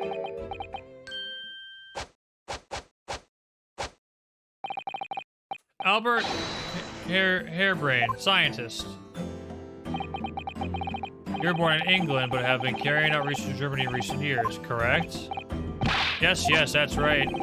After graduating from university here in Britain, I went to work in Germany and made an amazing discovery. What brought me back? I had to demonstrate my incredible hypothesis at the Great Exhibition. What he demonstrated was incredible, alright, an incredible explosion. But the science and science was a success. Instantaneous kinesis worked. Everybody saw it. They must have done. I guess there was a table accident, but demonstration of my mouth was a success. Well, much is undeniable. As shown in this photograph taken by the forensic investigation team. Just taking at the Crystal Tower, I take it, the centerpiece of the exhibition, no less. That's right, my lord. The victim rammed straight through it. I see, very well. Submit the photograph as evidence. As the court heard, the victim of the incident was Mr. Odie Osmond. There has been a number of allegations made against the man, putting them aside for the time being. He was the man who financed the research for the experiment and the demonstration itself. As he should summarize the situation, the defendant is accused of taking the life of the man who funded his work. Would that be correct? Exactly. Wouldn't it be? The explosion was caused by some malfunction in the apparatus used by the demonstration. That's right, that must be it. My splendid machine. My poor, splendid machine. You saw it yesterday, didn't you? We can't even examine the wreckage thanks to the Special Dispensation for Scientific Equipment Act. What? The wreckage? The wreckage?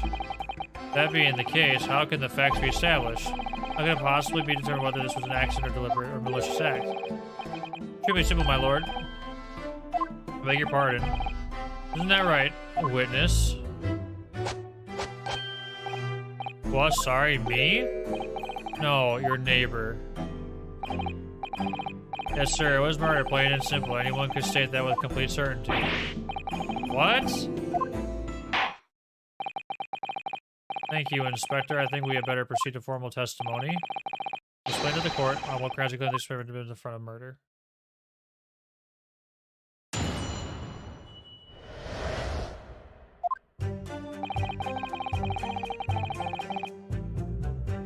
The corpse someone crashed into the crystal tower and a broken neck.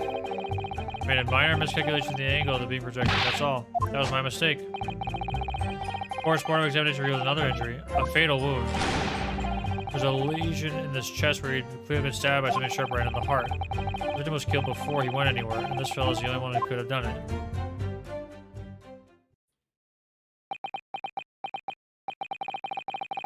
Extraordinary business. In addition to suffering a broken neck, the victim was stabbed in the heart? Information I would really like to have heard from someone other than the judge. The coroner says death would have been all but instant from a wound like that.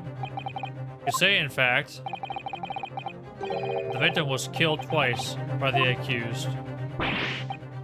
No, that couldn't be further from the truth. I've here the experiment plan document that was submitted to the security team.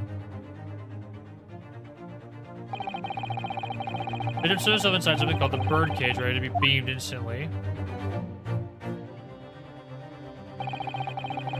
The second level of the Crystal Tower, about 25 yards away. The experiment did not go according to plan, however.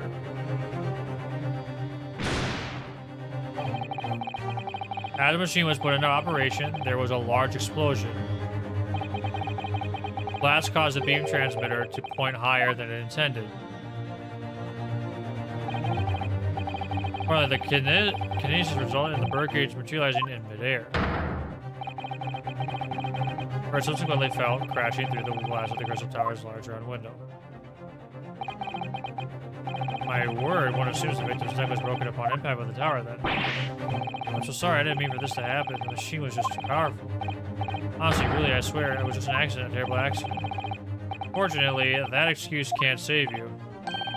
No, not considering the sharp murder weapon that pierced the victim's heart. Murder weapon? What are you saying? The autopsy reports submitted by the coroner.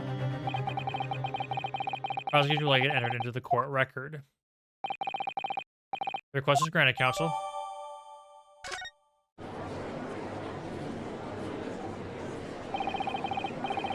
There in person, I saw the whole ludicrous performance. Another person on the stage of Mr. Osmond was at this critical excuse of science. But really, by all accounts, it must have been him. Hard to think otherwise, really. Very well, counsel for the defense, proceed with the cross-examination, please. Yes, my lord. Focus here. Been a while.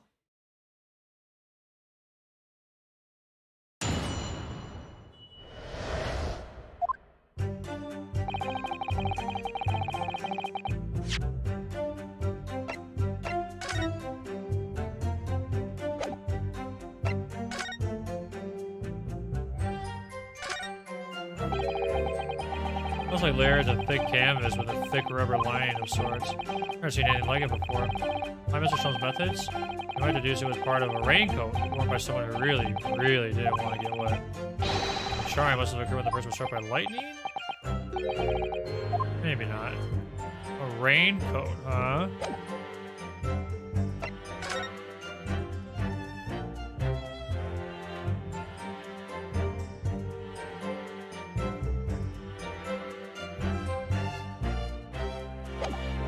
Oh.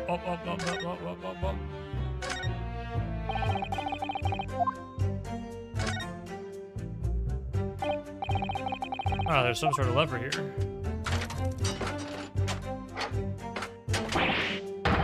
What is this? It looks like a cross between a bow and a gun. I think it's probably used for the same thing, too.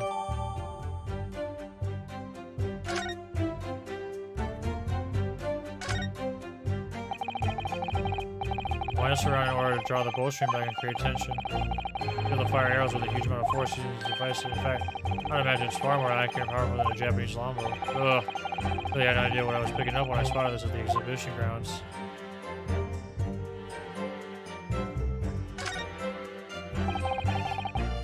This groove here must be where the arrows are loaded, I suppose. So I was right, it's sort of a bow with an automatic firing mechanism. This would be perfect for someone like me. Catches his ear with the bowstring 2 times out of 3. In fact, if I'd had one of these, maybe I could have beaten Cosmo in Kyoto archery training.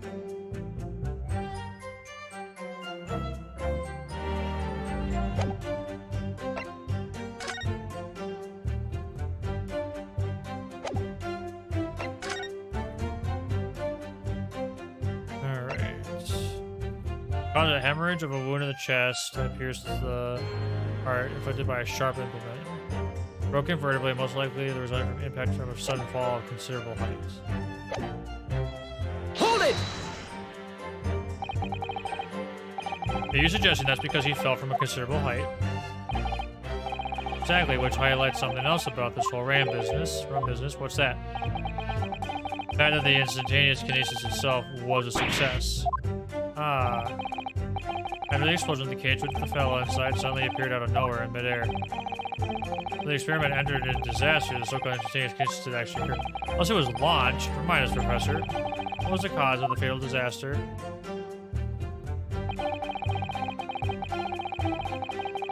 Hold it! Angle projection is critical, is it? And you calculate it yourself, personally? Absolutely, the calculation's far too complicated for anyone but me to carry out. Only you got it wrong, didn't you? Yes, that's right, that's the point. The calculation's so complicated, even I can make a mistake. Don't fall for that brazen confidence. I should try it. I took it into account the subject's height and weight, wind direction, ambient temperature. To every possible variant, so I just don't understand how this could have happened. Obviously, then you had to include the weight of the clothes Mr. Osborn was wearing at the time, I suppose. Ah! Crackling Comet. The answer should have been 3. That's for safety thirst. It must be for safety third. Hold it! Another fatal injury, you say? Doesn't make any sense. I think I'd have to spell this out, but here we go. Because there were 2 fatal wounds doesn't mean I'm saying the victim had 2 lives to lose, does it? You right? Obviously, at first we thought the bloke had died due to his spine snapping in half as well. You're saying that's not the case. So get your answer with the finish my fish and shit. Don't keep pointing every few seconds. You all know that's a bottomless bag. Victim plummeted 30 feet into a glass tower. It would be reasonable to assume that as the cause of death. Right, that's what we all thought, but it was a red herring, wasn't it?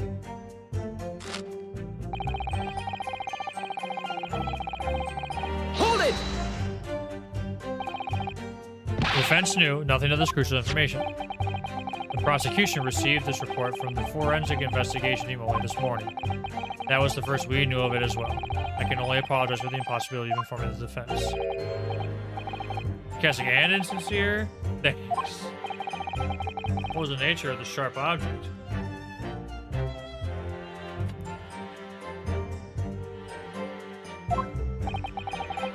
Among the accused's tools that were in use at the demonstration, one is of particular interest. this? Ah, yes, that would be some kind of screwdriver, wouldn't it? Ah! There he is. My trusty little companion, Andrew. Andrew, of course. Do you know each other already? He's one of my dear friends, like all my tools. I named them all, you know. We're one big happy family. Andrew is my flathead screwdriver, of course. His brother Michael is a crosshead. Well, it would appear that your beloved Andrew has a red stain on his shank. Ah, that isn't. It's blood, beyond all reasonable doubt. No. That's not all. That long, sharp shape of the Xanderfell is completely consistent with the victim's wound. What? What?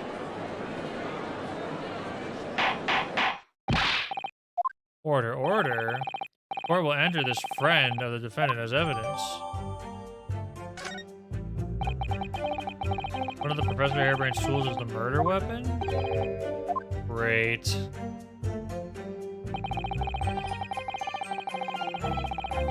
Hold it!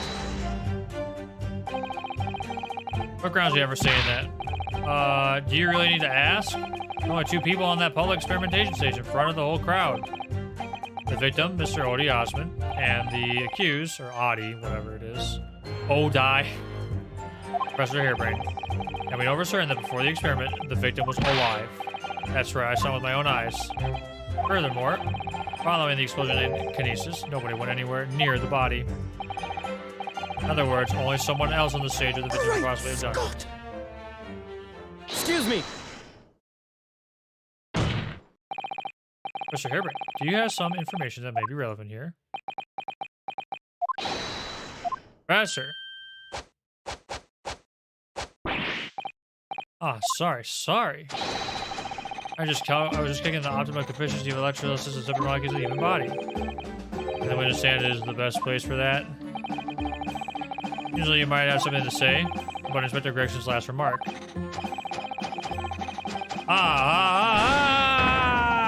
Yes, that's right, of course.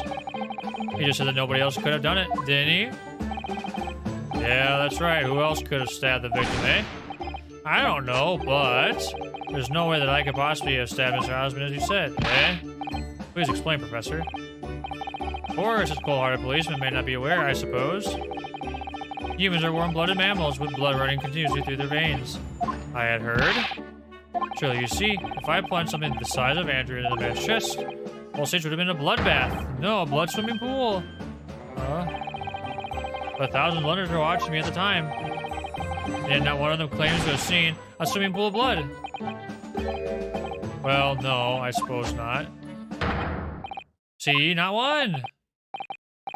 True. I didn't see anything like that. Well done, Professor. That was a good counter-argument. Order, order.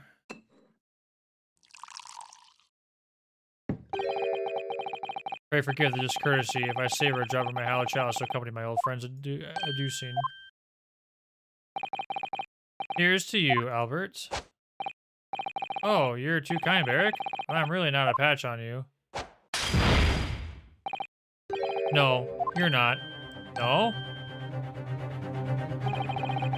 And I would like to mention one crucial possibility. I have a particular situation in which very little bleeding would result from a stab wound.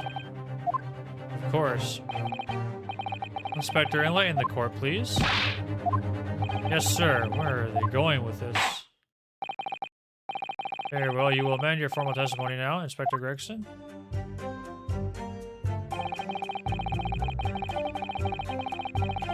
Hold it! Why would you think that, Inspector? With any wound, it's only when you pull the weapon out that profuse bleeding occurs. While it's still lodged in the body, it acts as a stopper of sorts, for want of a better word. I see. You don't need a medical degree to be aware of this fact. It's common knowledge for any investigator. Where's Susan when you need her? If you ask me, this bloke masked what he was doing from this view of the body being stabbed out in the chest. And being the victim out of the stage with this fancy device, the screwdriver is still where he planted it. I would never do such a thing, not to my precious tools. I would never use them for such dirty work. We use tools for their intended purpose. That's common knowledge for any scientist. Fact remains, the lack of blood at the scene can easily be explained, as the prosecution has demonstrated. That's all the testimony I have to work with. I had no idea the victim had been stabbed. That changes everything. Can't he just keep that to himself until now on purpose? Gain the advantage? Oh well. All I can do is press these witnesses for as much new information as possible.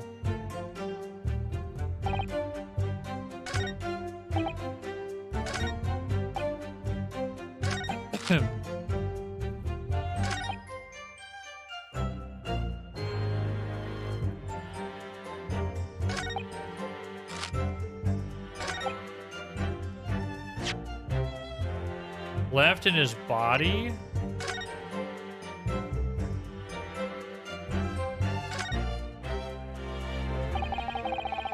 It's unusually shaped handle before. It's the same screwdriver that was lodged in the grill on the floor of the kinesis machine.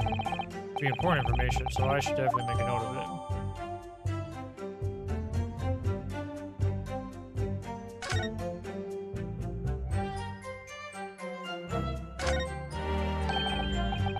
This is blood, Mr. Osmond, no doubt. This is the problem with looking at murder weapons.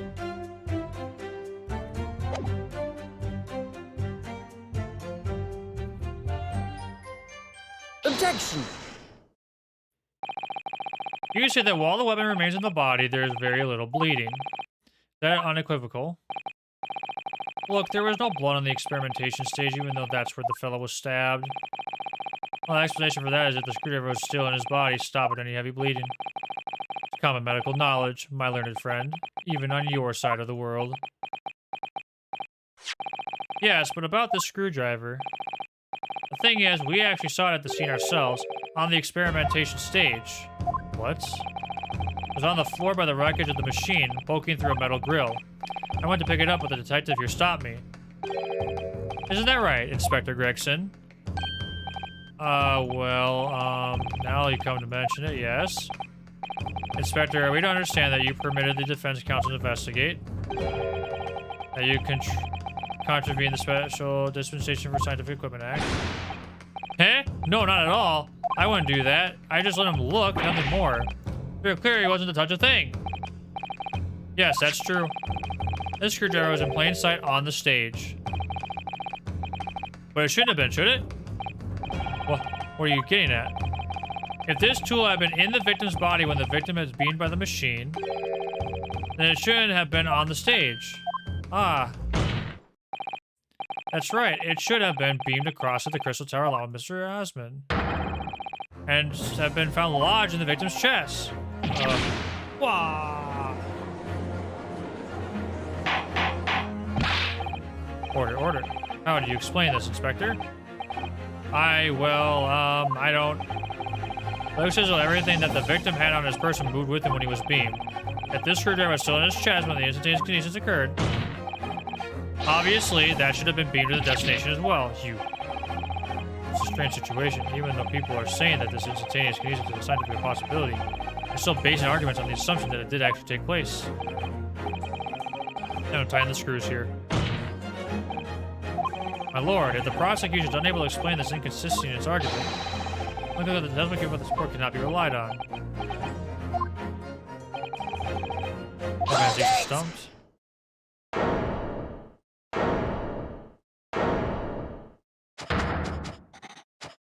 Oh my. You have something to say, witness? Yes, I knew it. It bears out. The equations hold. Mr. Naruhodo, don't worry. About what? Without delving into the details, there's no inconsistency. What? Even if Andrew had been lodged in Mr. Osmond's chest, my trusty tool wouldn't have moved. Andrew remained on the stage consistent with my calculations. What? What?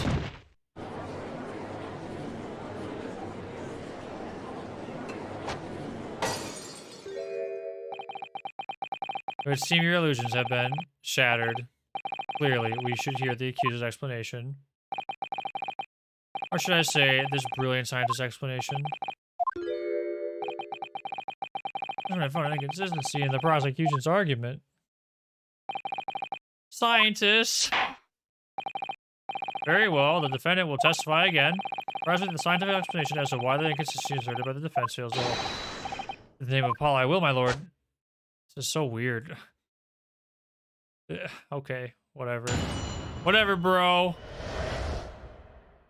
To be clear, I'm still at the stage of gathering data and research. The hypothesis states that the Kinesis cannot transport metal, though, hence the metal weapon could stay put. In other words, the point just raised by Mr. Naruhodo isn't inconsistency at all.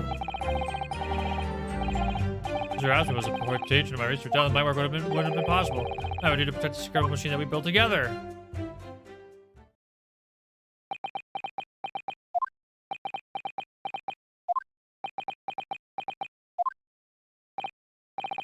So the thrust of your testimony, Professor, is that based upon his hypothesis, metal objects cannot be moved by his method of instantaneous kinesis. In other words, since the screwdriver is made of metal, even if it remained lodged in the victim's chest, what's going to discover on the stage despite the victim being found elsewhere is not an inconsistency. Therefore, Professor Albert Harebrain could still have been the killer. Your hypothesis holds, you see. We had to make the cage used to contain the subject from wood, so that's the reason. No, address any witness. Professor Harebrain? Yes? Whose side are you on here? I don't take sides, Mr. Naruhodo. No. My only interest lies in upholding my hypothesis. I'm a scientist, after all. Is he working for us or against us? Very hard to tell. Let's see how you cross-examine this testimony, my Nipponese friend. Yeah, fire away, Mr. Naruhodo. Oh my gosh.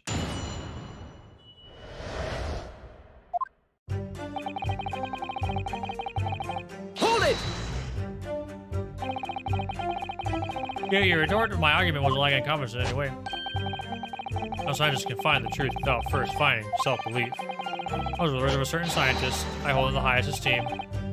You realize that disproving my argument puts you in a very precarious position, don't you? No scientist should strive to protect himself more than strives to protect the truth. More words of the same great scientist, you know. Well, I do like the truth. Words that are causing me a lot of trouble. Who is a scientist? Great, I couldn't tell you, Mr. Naruhodo. But as soon as I remember the magnificent genius's name, you'll be the first to know. It might be worth keeping the names of your idols to mind. Wasting your breath, my learned friend. The scatterbrain even forgets my name at times. Levi Zeeks really did have a friend once. I didn't know it was hell freezing over.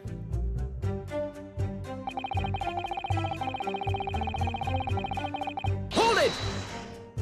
I wonder if that portrait in his office is his older brother.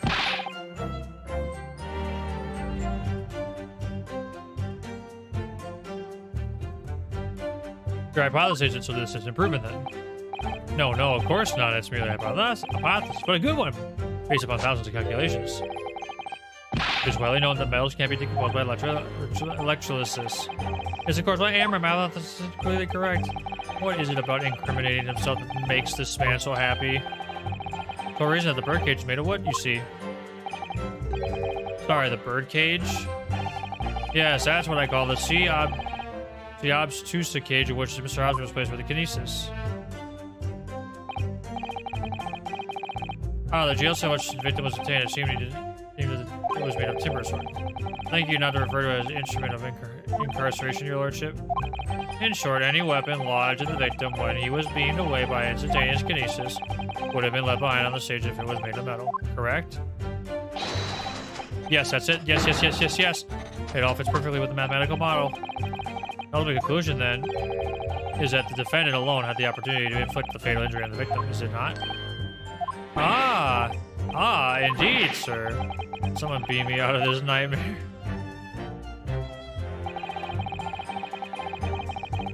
Hold it!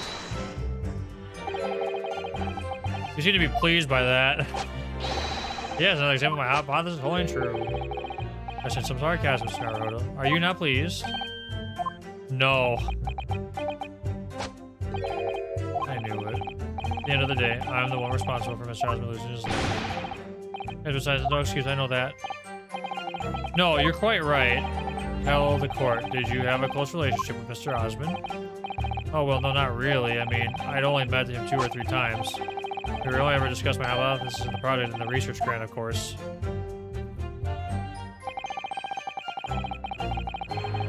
Hold it! How did you come to know Mr. Osmond in the first place? A year ago now, a small provincial science journal published this little paper about my work.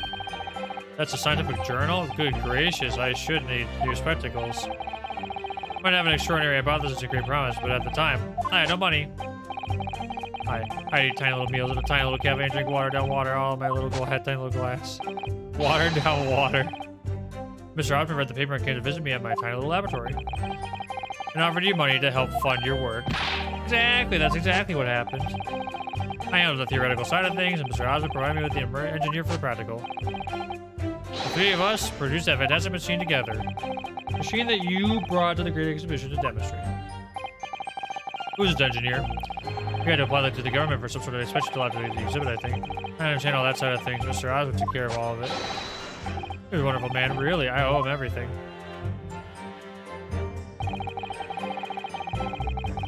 Hold it! When you say that you built the machine together, does that mean that you were involved in its construction? Yes. Well, not exactly.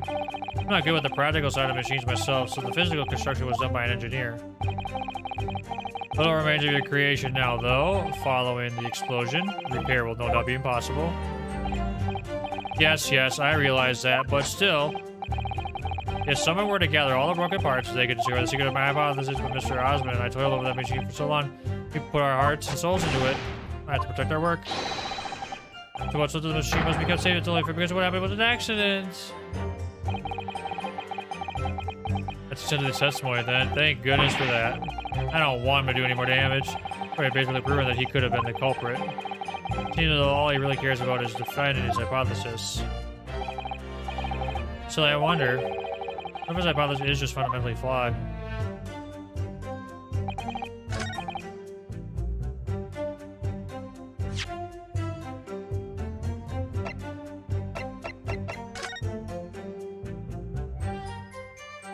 Are these eyeglasses considered metal on his face here? Would these glasses be considered metal? Is this pin metal?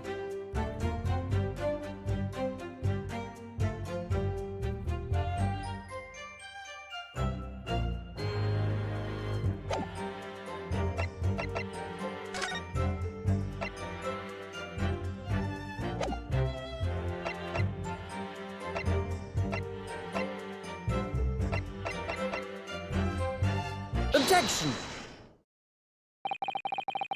Professor Harebrayne, you say that according to your hypothesis, nothing made of metal can be beamed by instantaneous kinesis using the machine you made. Is that right? Yes, that's right. Spot on. Exactly correct. In that case, I'd ask you to have a look at this photograph that was taken at the scene. In particular, I'd like you to pay attention to the victim's face. Here's Mr. Osmond is wearing a pair of spectacles with a metal rim. What metal? No, metal can't. That's not metal. No! Parts that was with the proposed murder weapon, the screwdriver, was found on the stage. However, if your hypothesis correctly predicted that outcome, it should also have predicted that the metal rimmed spectacles should be found in the same place. Ah, my hypothesis! My hypothesis! Professor Harebrayne, this isn't easy for me to say, but your hypothesis is clearly flawed.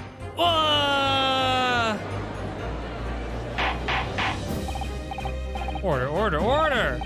Counsel, what is the implication of this? If on the day in question, the instantaneous kinesis never actually took place, it's entirely possible that the victim was killed somewhere other than on the stage. And in that case, someone other than the defendant could have been the culprit.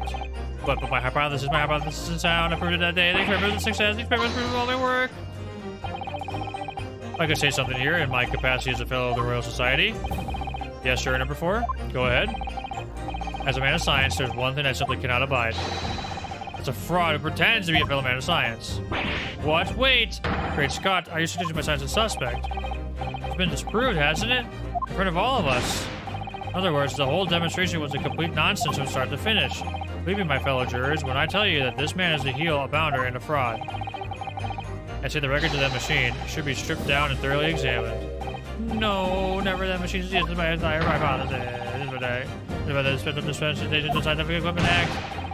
Well, devil deadlines and all that. Hey, who made up such a daft rule? I don't like the way this seems to be going. What's the best way for me to help the professor?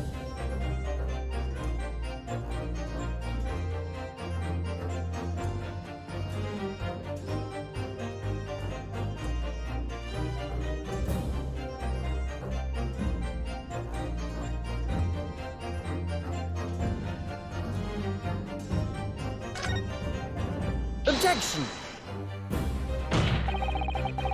Observer has yet to perfect his invention. That would seem to be the case, yes. But even so what?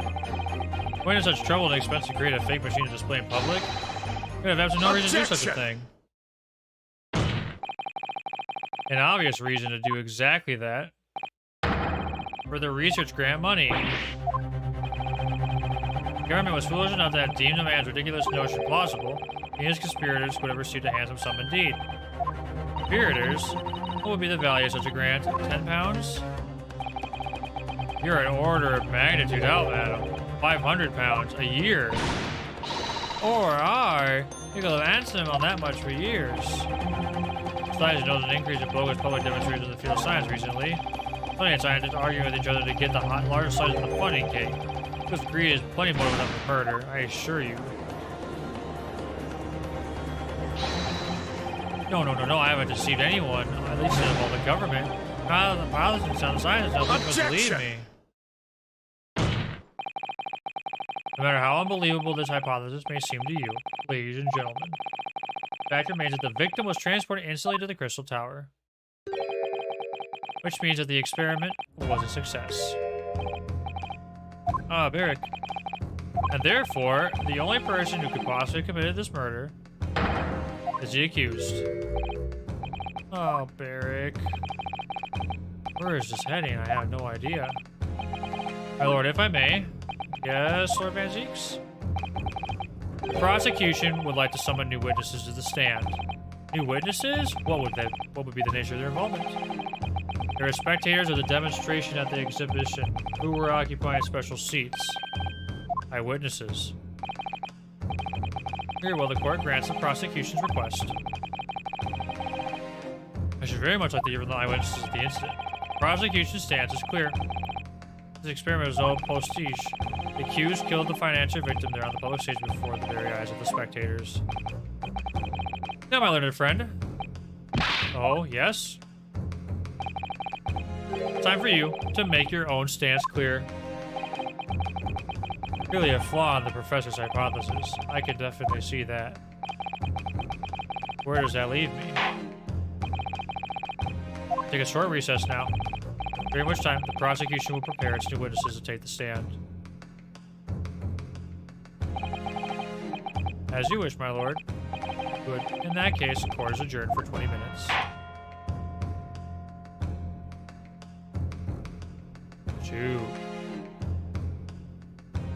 Oh, no. This is sadly a good place to stop.